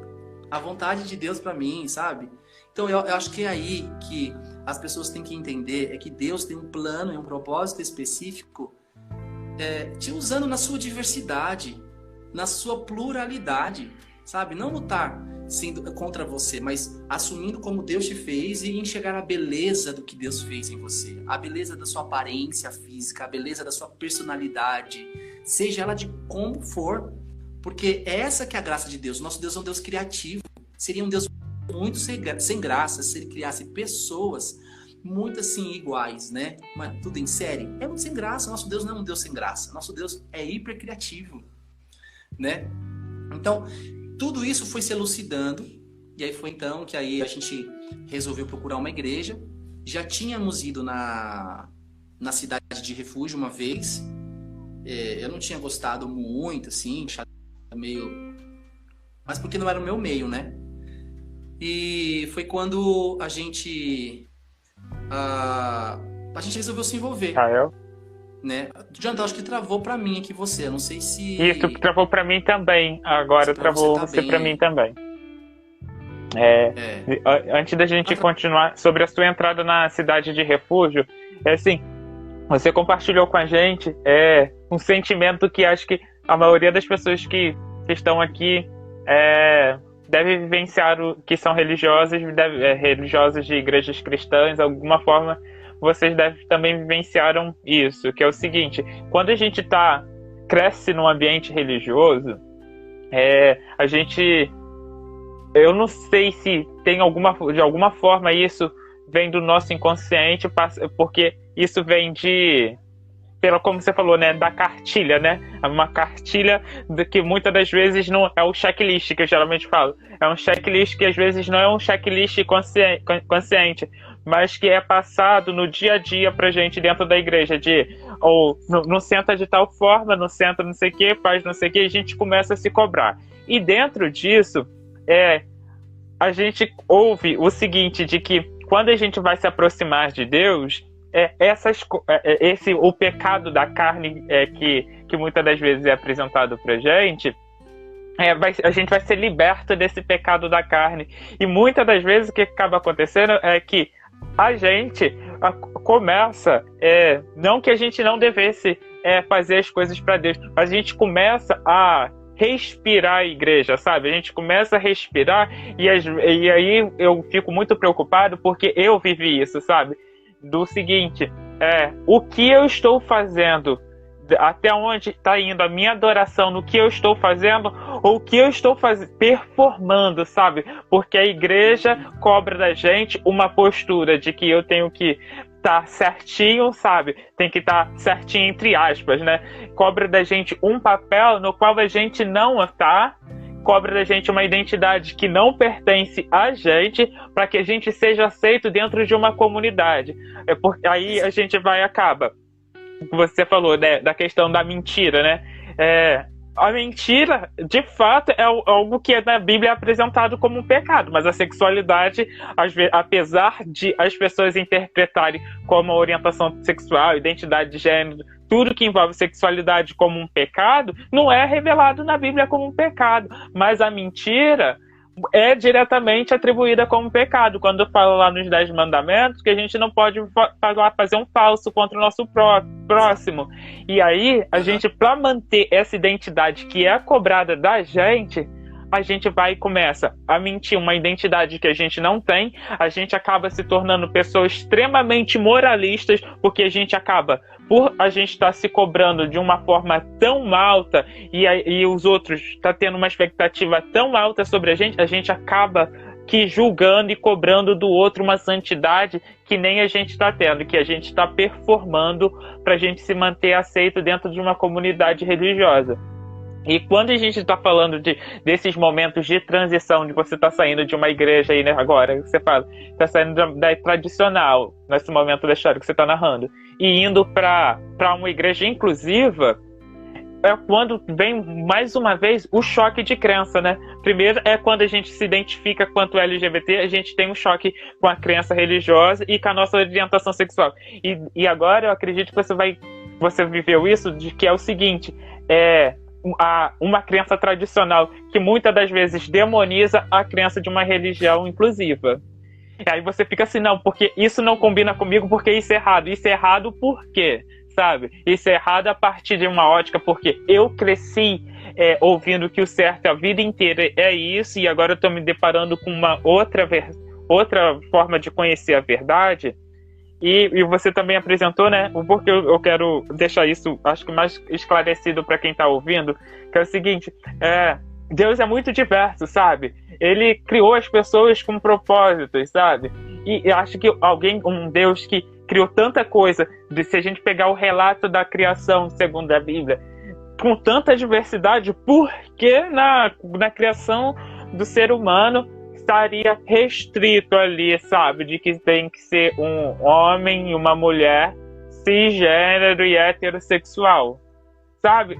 Eu acho que muitas das vezes passa desapercebido, porque a gente também, no ambiente religioso, a gente só aceita, né? A gente só aceita o que está vindo lá de quem está passando a mensagem naquele dia, a gente só aceita e não questiona. E eu acho que, assim, é um momento que eu convido vocês a passarem a questionar o que está sendo dito pela pessoa que está ministrando a palavra e você estudar por si. Porque, assim, quando a gente está falando de um Deus diverso, pega o relato da criação, vamos lá. A gente não tem, na narração da criação, qualquer menção de alguém além de Adão e Eva tendo sido criado antes de conhecer, de comer do fruto do bem e do mal. Então, a gente não pode, sabe? Isso, se alguém falar, é abuso de poder, abuso da palavra, abuso do uso da palavra, que é o seguinte, falar que a orientação sexual e identidade de gênero é algo vindo do pecado. Porque a gente não teve qualquer outra criação de humano antes do pecado. Então, naquele momento da criação, tinha um propósito da criação de Adão e Eva muito bem especificado, que era a missão deles naquele momento: crescer e multiplicar. Eles nem nasceram. Então, vocês já começam a ter um pensamento crítico quanto a isso. Eles nem nasceram. Então, o que seriam crescer se eles, segundo o que é passado pra gente, eles já foi criado por Deus adulto, sabe? Então, o propósito deles ali, naquele momento, era multiplicar. Então, não nasceu ninguém, não tinha nascido ninguém antes do pecado. O primeiro nascimento é depois do pecado. E a família tradicional que é apresentada ali, que querem botar como a família modelo bíblico, teve assassinato, sabe? Teve um assassinato dentro da família referência. Então, assim, passem a questionar e entender que, opa, será que Deus é um Deus que criou apenas um homem, uma mulher cisgênero e heterossexual? Ou porque a narração não fala dessa janela também, olha só, também entre o pecado, né? O tempo, a gente não tem um espaço de quanto tempo durou entre a criação até eles terem comido do fruto do bem e do mal. Então, passem a questionar, porque talvez, se a gente for para dar aquele momento assim de reflexão, a gente vai ver que muitas das vezes a gente não questionou nada. E os nossos preconceitos são, olha só, sacrolegalizados, sem qualquer embasamento bíblico. Então, assim, por favor, porque assim, muitas das pessoas, eu passei também por esse momento de que eu queria falar com o pastor sobre minha sexualidade para tentar entender, que eu precisava de uma palavra. E é o seguinte, eu entendo também, por ter passado por isso, que às vezes você vai ter essa necessidade, mas cuidado, por favor, de quando o que eles vão falar, como eles vão apresentar, e se você está preparado nesse momento para ouvir aquilo, porque da mesma forma que a gente aprendeu, e muitas das vezes a gente só questiona as teologias, a forma que apresentaram a teologia, quando a gente está em conflito com ela, é isso que faz eles ficarem presos ao preconceito, muitas das vezes. Porque como isso não pode ter sido um desafio para eles entender essa temática da teologia, eles não vão estudar. E eles vão falar pelo que foi passado no decorrer dos anos, de que a orientação sexual e identidade de gênero é fruto do pecado e que você é uma abominação, que você... Porque tem religião que vai apresentar isso como pecado existencial. Porque quando a gente pega o espectro da teologia inclusiva, a gente vai ver, né? Tem os que acham que simplesmente pela pessoa existir quanto LGBTQIA, elas já são a própria abominação. E aí, olha só, isso me preocupa, gente, é pelo seguinte, porque como eu tô com a minha autoestima, como eu estou com a minha saúde emocional, como que eu vou lidar com isso? Como que eu vou lidar com o que vai ser apresentado? Porque se eu não tiver com um pouquinho de estabilidade e um pastor ou a pessoa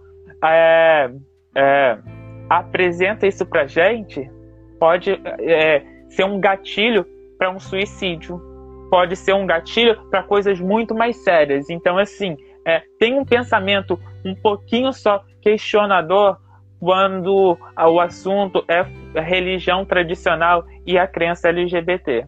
Por favor. Cara, é isso mesmo. Tem nem o que acrescentar, assim. É extremamente valioso o que você está dizendo, assim. Às vezes as pessoas acham, e tem gente que traz isso com uma verdade muito, assim, uma verdade, né? Que eu nasci com uma marca, eu nasci destinado ao inferno, à condenação eterna, quando é justamente o contrário, né? Você nasceu com o que a mais, até. Eu sempre falo assim que não, mas geralmente as pessoas que são LGBT, enfim, que têm essa sensibilidade, são pessoas que elas têm um olhar diferente da vida, meu. Sabe? É como se tivesse, como se completasse, como se desse cor ao mundo. Isso é lindo, assim, isso é lindo.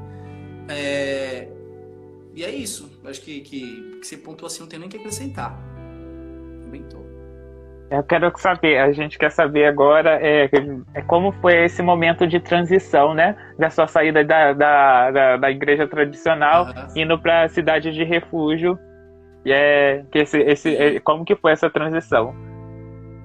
Não, você tinha até falado que era uma transição bem conturbada, porque também tem essa questão da religião em si, né? Porque igreja evangélica a gente generaliza, mas cada igreja é um universo diferente, existem nuances diferentes, experiências diferentes, né? Na cidade de refúgio em si, ela tem uma linha pentecostal, porque a pastora Lana e a pastora Rosânia, que tem uma história também muito bonita, elas saíram de uma igreja evangélica pentecostal também, da Assembleia de Deus. Elas vêm, então, com todo esse histórico também de rejeição, de uma história de amor que sobreviveu a tudo isso. Então, a gente meio que se assemelhou também a toda essa história. E aí nós vamos para lá. Nisso que nós chegamos lá na Cidade de Refúgio, eu fui meio que não querendo ir, porque eu já tava pegando um ranço de igreja, mas ao mesmo tempo eu nasci para isso, sabe? Você fala assim, sabe quando você vai num restaurante e você come uma comida estragada, mas é um restaurante que você gosta tanto, que aí você passa na frente e você fica pensando, vou, não vou, mas eu passei mal. E aí, vou, não vou. Foi mais ou menos isso, assim, chulamente explicando, né? Relacionando. A igreja foi isso. Eu fui para lá e aquilo... Eu não conhecia outros gays, eu não conhecia outras pessoas, outros pares. Não conhecia. E lá era só o que tinha. A igreja 99,9% homoafetiva, gay, tinha transgêneros. Eu fiquei, gente, que loucura! E aí, não era só enxergar que Deus me ama, mas de que Deus ama o outro. Eu não tinha parado para pensar nisso, de tão egoísta que era o meu mundo. De tão egoísta no sentido de que era onde eu estava preso, no meu mundo. Aí eu olho para aquele lugar, um lugar extremamente diverso, plural, uma galera animada. E aí que eu falo que é muito diferente. Pessoas extremamente talentosas que também foram excluídas de suas igrejas. Aí já abro um parênteses para uma dica que sempre me perguntam. O que te ajuda? Como você passou por esse momento de aceitação? Porque agora você está namorando. E aí como é que foi com sua família? Foi justamente assim. Eu disse para minha mãe onde eu estava indo. Eu disse para o meu pai onde eu estava indo. E com quem eu estava indo? Com o meu namorado, com o Paulo. E aí eu vou para um lugar em que eu encontro pessoas que também estão fazendo o mesmo ou já fizeram. Rede de apoio. É extremamente importante você criar uma rede de apoio saudável, de gente que te apoia, mas não que te apoia com o interesse de te moldar, mas só de te acolher sendo quem você é, né? Então, isso que foi o mais lindo, sabe? Eu encontrei pessoas extremamente talentosas, pessoas inteligentes, teólogos, pastores, musicistas, gente assim de extrema qualidade, pessoas que foram expulsas também de suas igrejas, que foram expulsas do seio familiar. Então, a gente começa a crescer e desenvolver o nosso relacionamento dentro desse contexto. E também dando continuidade a algo que foi interrompido lá na Assembleia de Deus. Então, a gente já vem com 2 meses que eu estava lá, como era uma igreja até então estava pequena, a Cidade de Refúgio ainda era num salãozinho, assim, mas já estava bem lotado. Eu fiquei, cara, isso aqui é surreal. Porque você ficou eu entrava... quanto tempo afastado? Assim, você ficou algum espaço temporal sem congregar? Você já saiu da Assembleia? Foi em seguida. Não, foi direto. Então eu saí da Assembleia, eu devo ter ficado assim, em questão de 3, 4 meses fora. Assim, fora assim, sem frequentar uma igreja, mas... E aí eu fui direto para lá. Não tive outro tipo de situação. Assim, de não ir, de achar que Deus isso, Deus aquilo. Eu simplesmente só estava assim, receoso com a igreja. Eu estava, na verdade, me programando para sair do país. Até eu tinha recebido um convite para ir para a Alemanha e um amigo meu lá. E eu estava querendo arrastar o Paulo para isso. Nesse entremeio, o Paulo estava indo mais assim, regradinho para a Cidade de Refúgio, para essa igreja. E aí eu comecei a ler bastante. Ele convenceu a gente de participar de um atendimento pastoral. Quem atendeu a gente lá foram as pastoras Tina e Gabi, que eram pastoras assim de apoio da pastora Lana e Rosânia. Bate pronto assim. Batemos um papo bem legal, foi tudo muito diferente. Eu ser aconselhado por 2 pastoras assim, era um universo muito diferente. Então, eu quebrei muito paradigma. Eu percebi que eu tinha preconceitos, eu percebi que eu tinha, assim, umas besteiras, sabe? Por exemplo, com dança. Olha aqui, o Edson tá falando aqui, o dia em que foram anunciados no ensaio do coral, eles lembram, foi muito bonito, assim. Então a gente começou a desenvolver, eu fui criando um outro nicho familiar, já que o meu, de parentes, não estava sendo acolhido, estava sendo criticado, julgado, mas também entendendo também eles, sabe? Eu não trago com peso da minha família, eu entendo que era um tempo. E eu fui muito bem acolhido. Com 2 meses que nós estávamos lá, eu já assumi o coro da Cidade de Refúgio. Aí a gente estava numa transição de mudança de templo também depois desse início. Foi para um templo muito maior, ganhei uma notoriedade na mídia, então começou a receber muita gente. E nesse afã a gente começou a trabalhar e extremamente ativos. Então, eu não só estava me curando dos meus traumas, mas eu também já estava usando a minha cura para curar alguém, para dar o meu ouvido de escuta, o meu braço para poder carregar alguém. E aí os novos vínculos foram se formando. Já sobre a teologia inclusiva, eu consegui entender bastante. Não sou adepto a toda ela, tem algumas coisas que eu ainda sou, tenho ressalvas, mas é um papo para outro vídeo. Mas, assim, me compreendeu, me abraçou. Assim como abraçou a mulher no contexto histórico, o negro também no contexto histórico, me abraçou naquele momento. E eu falo, é isso. Fui embora, e aí nesse envolvimento com a igreja, assim, extremamente intenso, já estava cuidando também ministrando louvor junto com a pastora Rosane, auxiliando ela, cuidando da parte de música da igreja, desenvolvemos escola de música, enfim, uma infinidade de coisas, e a igreja crescendo, uma demanda muito grande de pessoas. Para você ver como tem gente que precisa de um ambiente saudável, sabe? E aí foi quando a gente recebeu um convite, porque começou a nascer igrejas pelo Brasil e pedidos, e aí tinha um formato, nós participamos também da estruturação de missão, visão e valores da igreja, nós participamos do primeiro conselho da igreja, o Jetro, né, que era para poder formatar a igreja em alguns aspectos, participamos desse processo. E, enfim, mergulhei nesse mundo inclusivo, evangélico inclusivo. Foi quando nós recebemos a proposta de para assumir auxiliar uma igreja que estava passando por um momento difícil, que era Campinas. Ficamos em Campinas alguns meses. E em seguida, fomos convidados para ir para Fortaleza. Nessa época o Paulo estava trabalhando, eu também estava, e aí nós fomos. Doamos nossa casa para uma amiga nossa. Na época, doamos praticamente a casa toda mobiliada para ela. Levamos tudo que cabia dentro de uma doblô, com uma husky, um cachorro enorme dentro do carro. Enfiamos tudo que cabia na doblô e atravessamos o país de carro para Fortaleza. Para uma igreja que tinha em torno de uns 20 membros, mas pessoas extremamente talentosas, de pessoas que assim, estavam dedicadas. Mas a igreja estava para fechar, porque não estava conseguindo se manter financeiramente e tinha passado por alguns processos também administrativos. E nós então fomos para lá. Fomos para lá com aquela proposta, assim, ó, vocês vão e, assim, a igreja não assalaria vocês e vocês vão viver do que a igreja tiver lá. Ficamos um ano morando nos fundos da igreja, então teve todo esse processo lá, desenvolvemos a nossa liderança agora em conjunto, de maneira evidente. Nós já estávamos 2 anos na sede e ficamos 3 anos lá em Fortaleza. Aí foi um trabalho lindo, né? Porque a gente pôde desenvolver com muita liberdade tudo aquilo que a gente queria fazer. Conhecemos pessoas maravilhosas, a igreja cresceu bastante, mudou de espaço, de 20 pessoas foi para 40, 60, 70, 80, chegamos a 150 membros lá. Uma igreja no Nordeste, né? Com essa proposta, a gente sabe que é extremamente difícil, então a gente entende que aí tem uma parcela integral da mão de Deus, que apesar de nós, das nossas falhas e também das nossas debilidades, Deus usa os nossos poucos talentos para se manifestar. E muita gente boa lá naquele lugar, e eu só tenho, assim, a agradecer, sabe?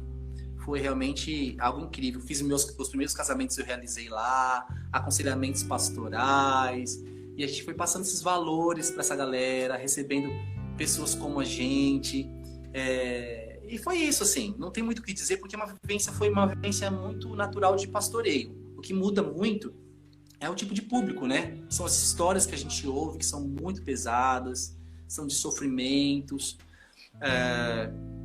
e aí até o tempo que a gente achou que realmente tinha que sair de lá, porque a instituição ela começou a mudar bastante, como ela cresceu, incorporou, e ela começou a mudar na nossa perspectiva e não condizia com o que a gente acreditava, né? Administrativamente falando. Embora eu deixo sempre muito claro, porque tem muitas pessoas que são de lá também, eu quero sempre ressaltar isso. Ela serviu para um tempo para mim, Deus usou aquelas pessoas para mim durante um tempo. Tanto que eu me casei lá. Eu acho que é isso, Israel. Acho que isso é muito importante, que é o seguinte, às vezes a gente não tem percepção, ou às vezes as pessoas acham que a gente não pode, né, não pode mudar o pensamento. Ontem eu até ouvi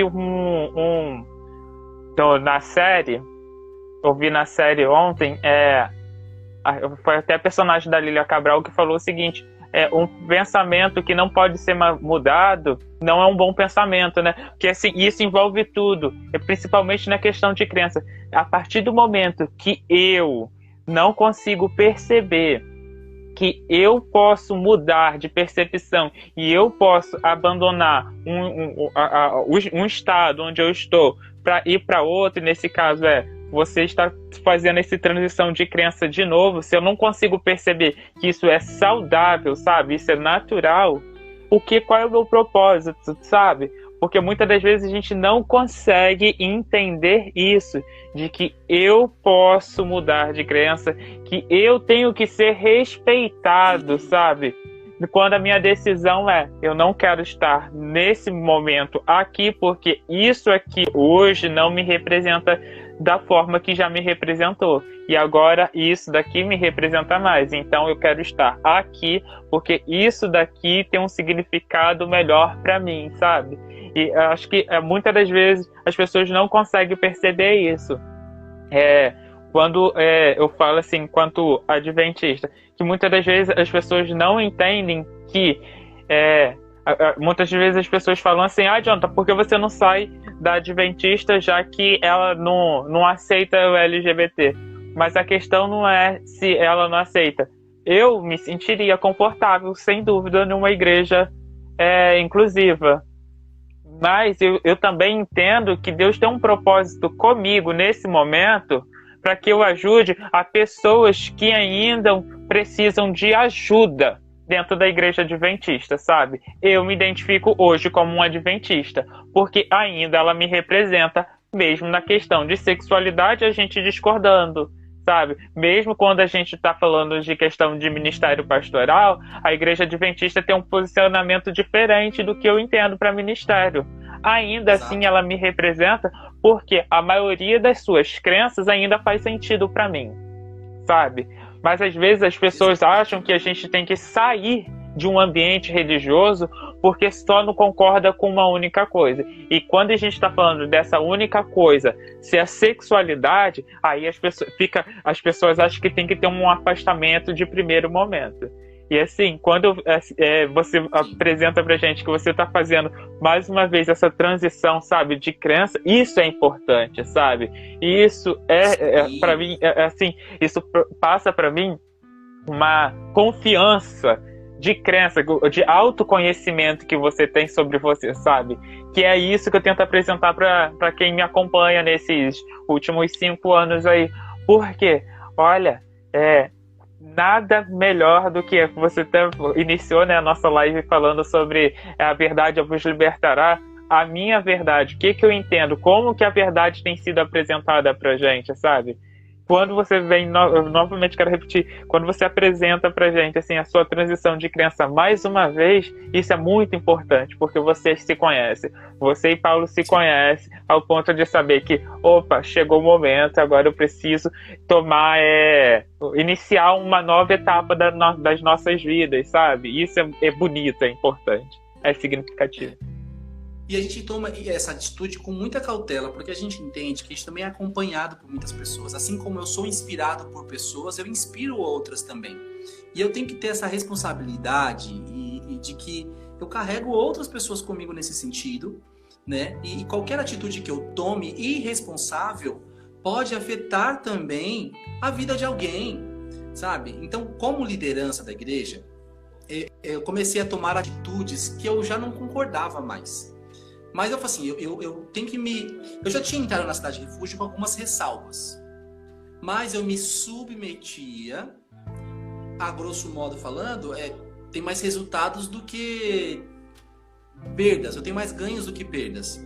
Então, ok, isso aqui é uma coisa, por exemplo, como você já não trata isso como algo muito pesado, né? Essa questão deles não aceitarem a homoafetividade. Pra você é algo, tudo bem, você não aceita? Tudo bem, mas tudo bem eu ficar aqui? Então tá bom, tamo aqui, tamo junto, vamos pra cima. E aí você é uma voz ali dentro que promove uma mudança, entendeu? Que é totalmente diferente da minha voz que tá do lado de fora, entendeu? Eu não vou ter como falar assim, porque nós da Adventista, porque eu não tô dentro. Agora você tem prioridade e é um agente transformador dentro dessa instituição. Então, maravilhoso.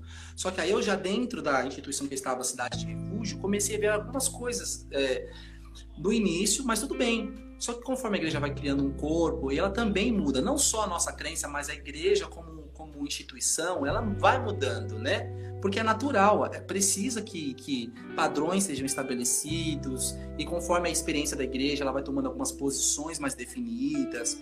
Então, isso aí, e nesses pontos que começaram a divergir com o que pessoalmente, como cristão, eu discordava. Eu falei, não, então, peraí, eu não posso viver essa hipocrisia, porque eu tô vivendo uma vida muito semelhante que eu vivi na Assembleia, dentro de uma hipocrisia, falando uma coisa que eu não acredito em de fato.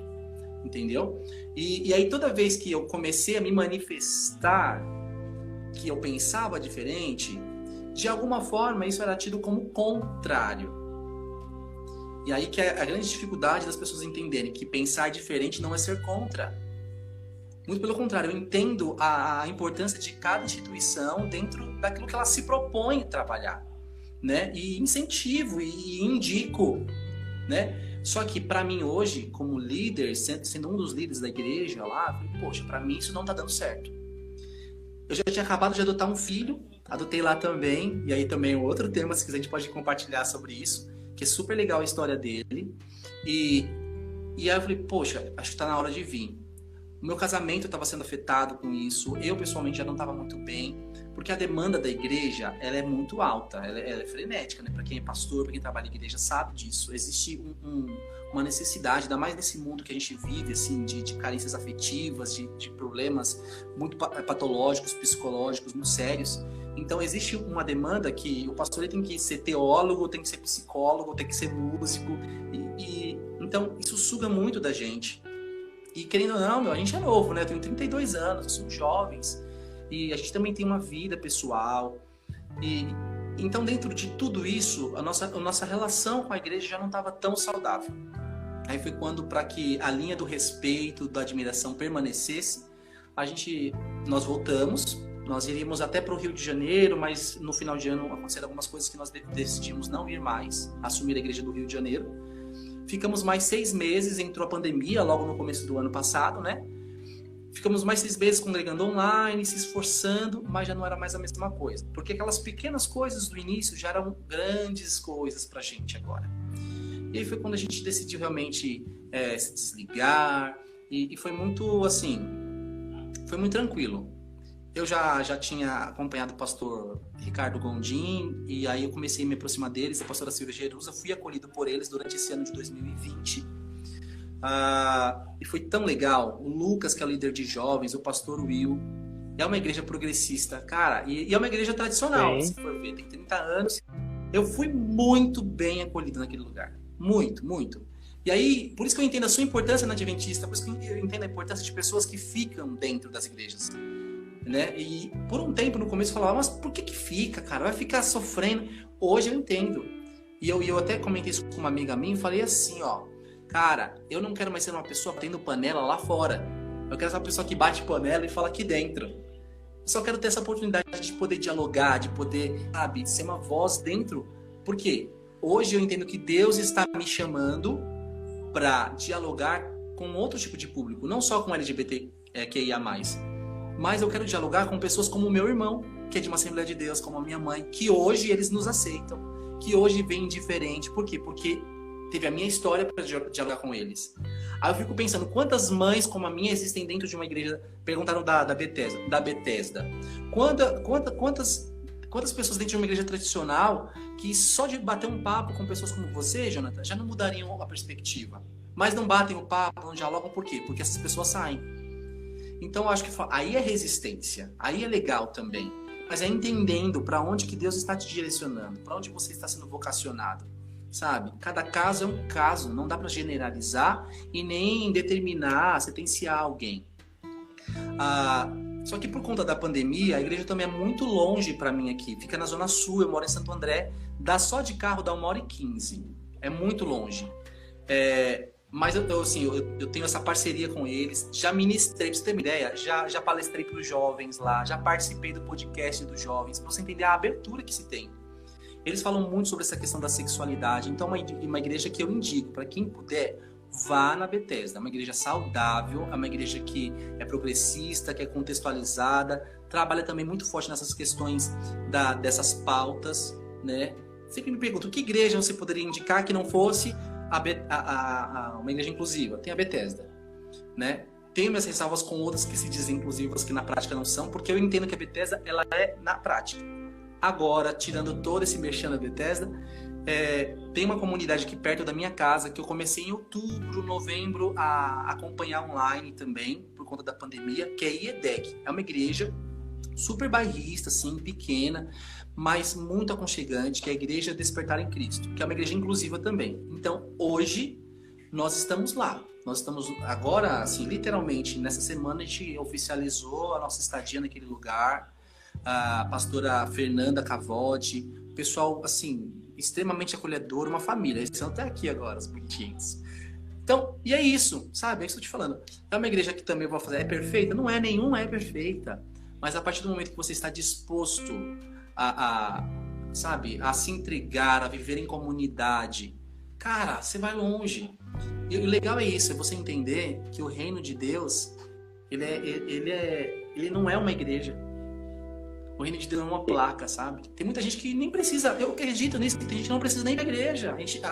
A casinha lá não precisa, sabe? Sei lá, só de você poder fazer o seu papel de cristão, de escuta, de amar alguém, poxa, cara. E é o que eu tento sempre passar pro Wesley, né? Eu tento passar para ele, não Deus cerceador. Eu falo para Cristo como exemplo. Não um Deus imitador, mas um Jesus como um exemplo. É isso. Assim, eu às vezes eu fico conversando com alguns pastores da Adventista, assim, quando as pessoas me perguntam quanto... Oi, voltou, travou?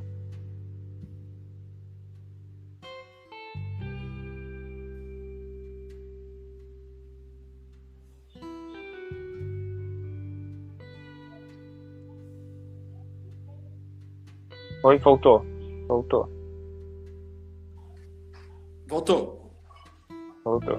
Então, eu tava falando que é o seguinte, muitas das vezes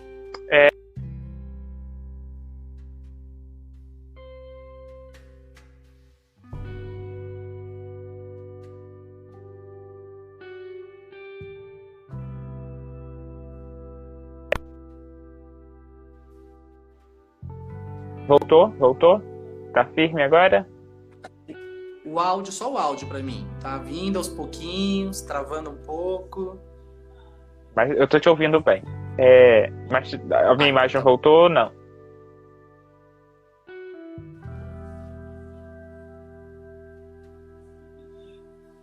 Oi? Pra mim tá bem agora já. Tá. Então, eu às vezes fico conversando com alguns pastores, né, adventistas e não adventistas, sobre igrejas tradicionais. E assim, quando alguém que é adventista me pergunta, John, você acha que eu deveria continuar, por exemplo, na igreja adventista ou na igreja batista? Eu acho que é um negócio muito pessoal, sabe? Porque assim, eu sofri muito dentro da igreja, né? Sofri muito nos últimos anos por estar firmemente defendendo uma ideia de inclusão na igreja. Mas eu entendo que para a maioria das pessoas, ali não é um ambiente que vai ser bom para ela. Vai fazer muito mais mal espiritualmente, fisicamente, mentalmente, para ela se manter em uma igreja tradicional, já que ela quer um ambiente de congregar em uma igreja física, vai ser muito mais doloroso ela se manter do que ela ir para uma igreja inclusiva, mesmo que ela não concorde com todas, sabe? Porque se ela tem um propósito ali de estar congregando, eu aconselho de verdade, vai para uma igreja onde você vai ser aceita, do que se manter em um lugar onde vai ser extremamente hostil a sua convivência ali, sabe? A sua existência dali vai ser de guerra, vai ser um ambiente onde eles vão te atacar, porque a gente sabe que tem pessoas que são capazes de matar em nome de Deus, né? A gente viu aqueles casos no ano passado, do caso da rodoviária, que a senhora falou que queria matar o atendente da rodoviária, e ela falava em nome de Deus, sabe? Porque isso é pecado, porque Deus não aceita. Então, sim, as pessoas são capazes. Então, às vezes a gente fica com um olhar assim de que isso não acontece dentro da igreja. Acontece dentro da igreja. Eu soube de um caso de um irmão que teve o nariz quebrado dentro da igreja, sabe? Isso é algo muito sério, porque não aceitavam ele, sabe? Então, assim, eu acho que muito, assim, é uma questão muito pessoal, vocês escolherem o ambiente onde você vai congregar, sabe? E, assim, Israel deixou aqui dicas, sabe? De igrejas onde são ambientes acolhedores para você congregar, sabe? Eu peço, assim, para vocês refletirem, e acho, assim, que é uma questão pessoal, e não sei como que é o seu relacionamento com Deus, você que está acompanhando, pede a Deus para te direcionar, porque Deus, ele vai dando instrução para quem pede instrução a ele. Então, assim, se você acha que deve se manter na igreja onde você está, peça a Deus orientação para ver se é isso que ele quer ali para você, sabe? Se você acha que tem que mudar de igreja, ou mudar de crença totalmente, ou que você não se identifica, peça a Deus também para te orientar nesse processo, porque nada melhor do que você estar em paz com você.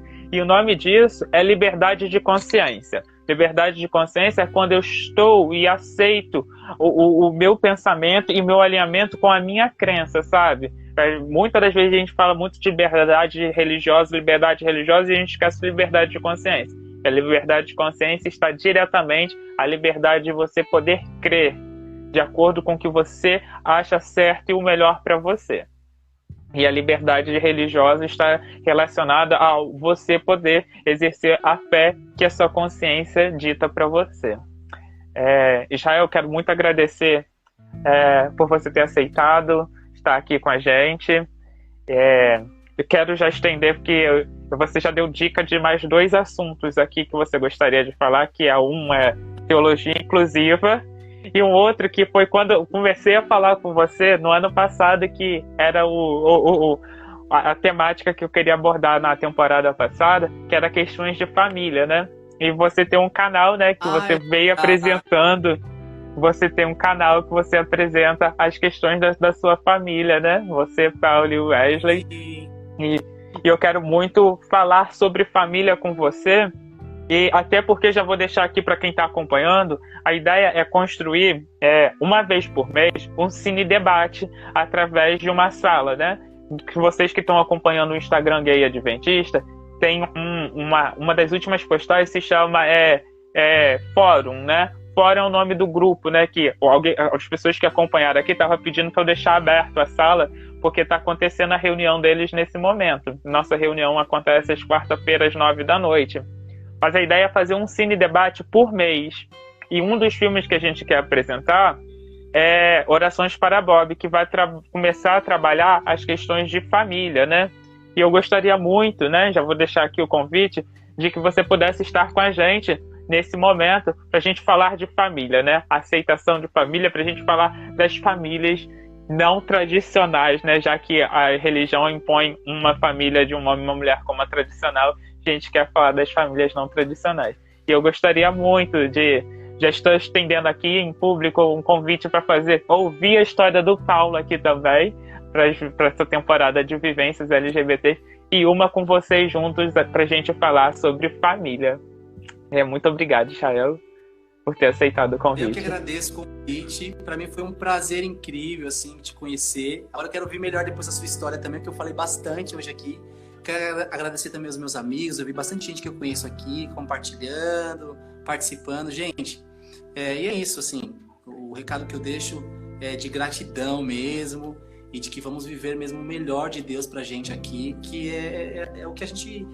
estando onde a gente está, feliz, sendo acolhido por quem a gente é amado. Enfim, não se martirizem, não criem dramas em cima de coisas que são simples, né? Tudo se acerta no final, gente. Muito obrigado.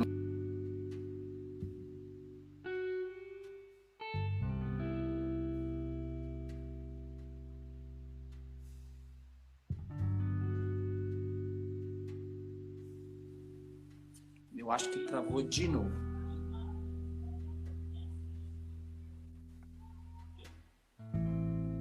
Obrigado a todos e todas pela presença de vocês. Pra mim, Oi, travou um pouquinho. travou um pouquinho pra mim também. Deixa eu só chamar. Você quer dar um tchau aqui? Tinha alguém que queria dar um tchau pra todo mundo aqui, ó. Tá aqui, ó. Vem aqui, só vem dar tchau pro pessoal. Ele tá aqui quietinho, ó. Só observando. Vem cá, dá um tchau pro pessoal. Tchau, tchau, gente. Já... Tchau. Obrigado a todos e todas por terem estado aqui conosco. Até o próximo episódio. E obrigado, gente, todos. Obrigado, Israel. Obrigado, Wesley, por ter deixado seu pai participar aqui com a gente. Obrigado, Paulo, por também ter permitido, né, esse momentinho do Wesley aqui com a gente. Com Israel e o Wesley aqui com a gente nesse final. Beijão. Até a próxima, gente. Obrigado. Tchau, tchau.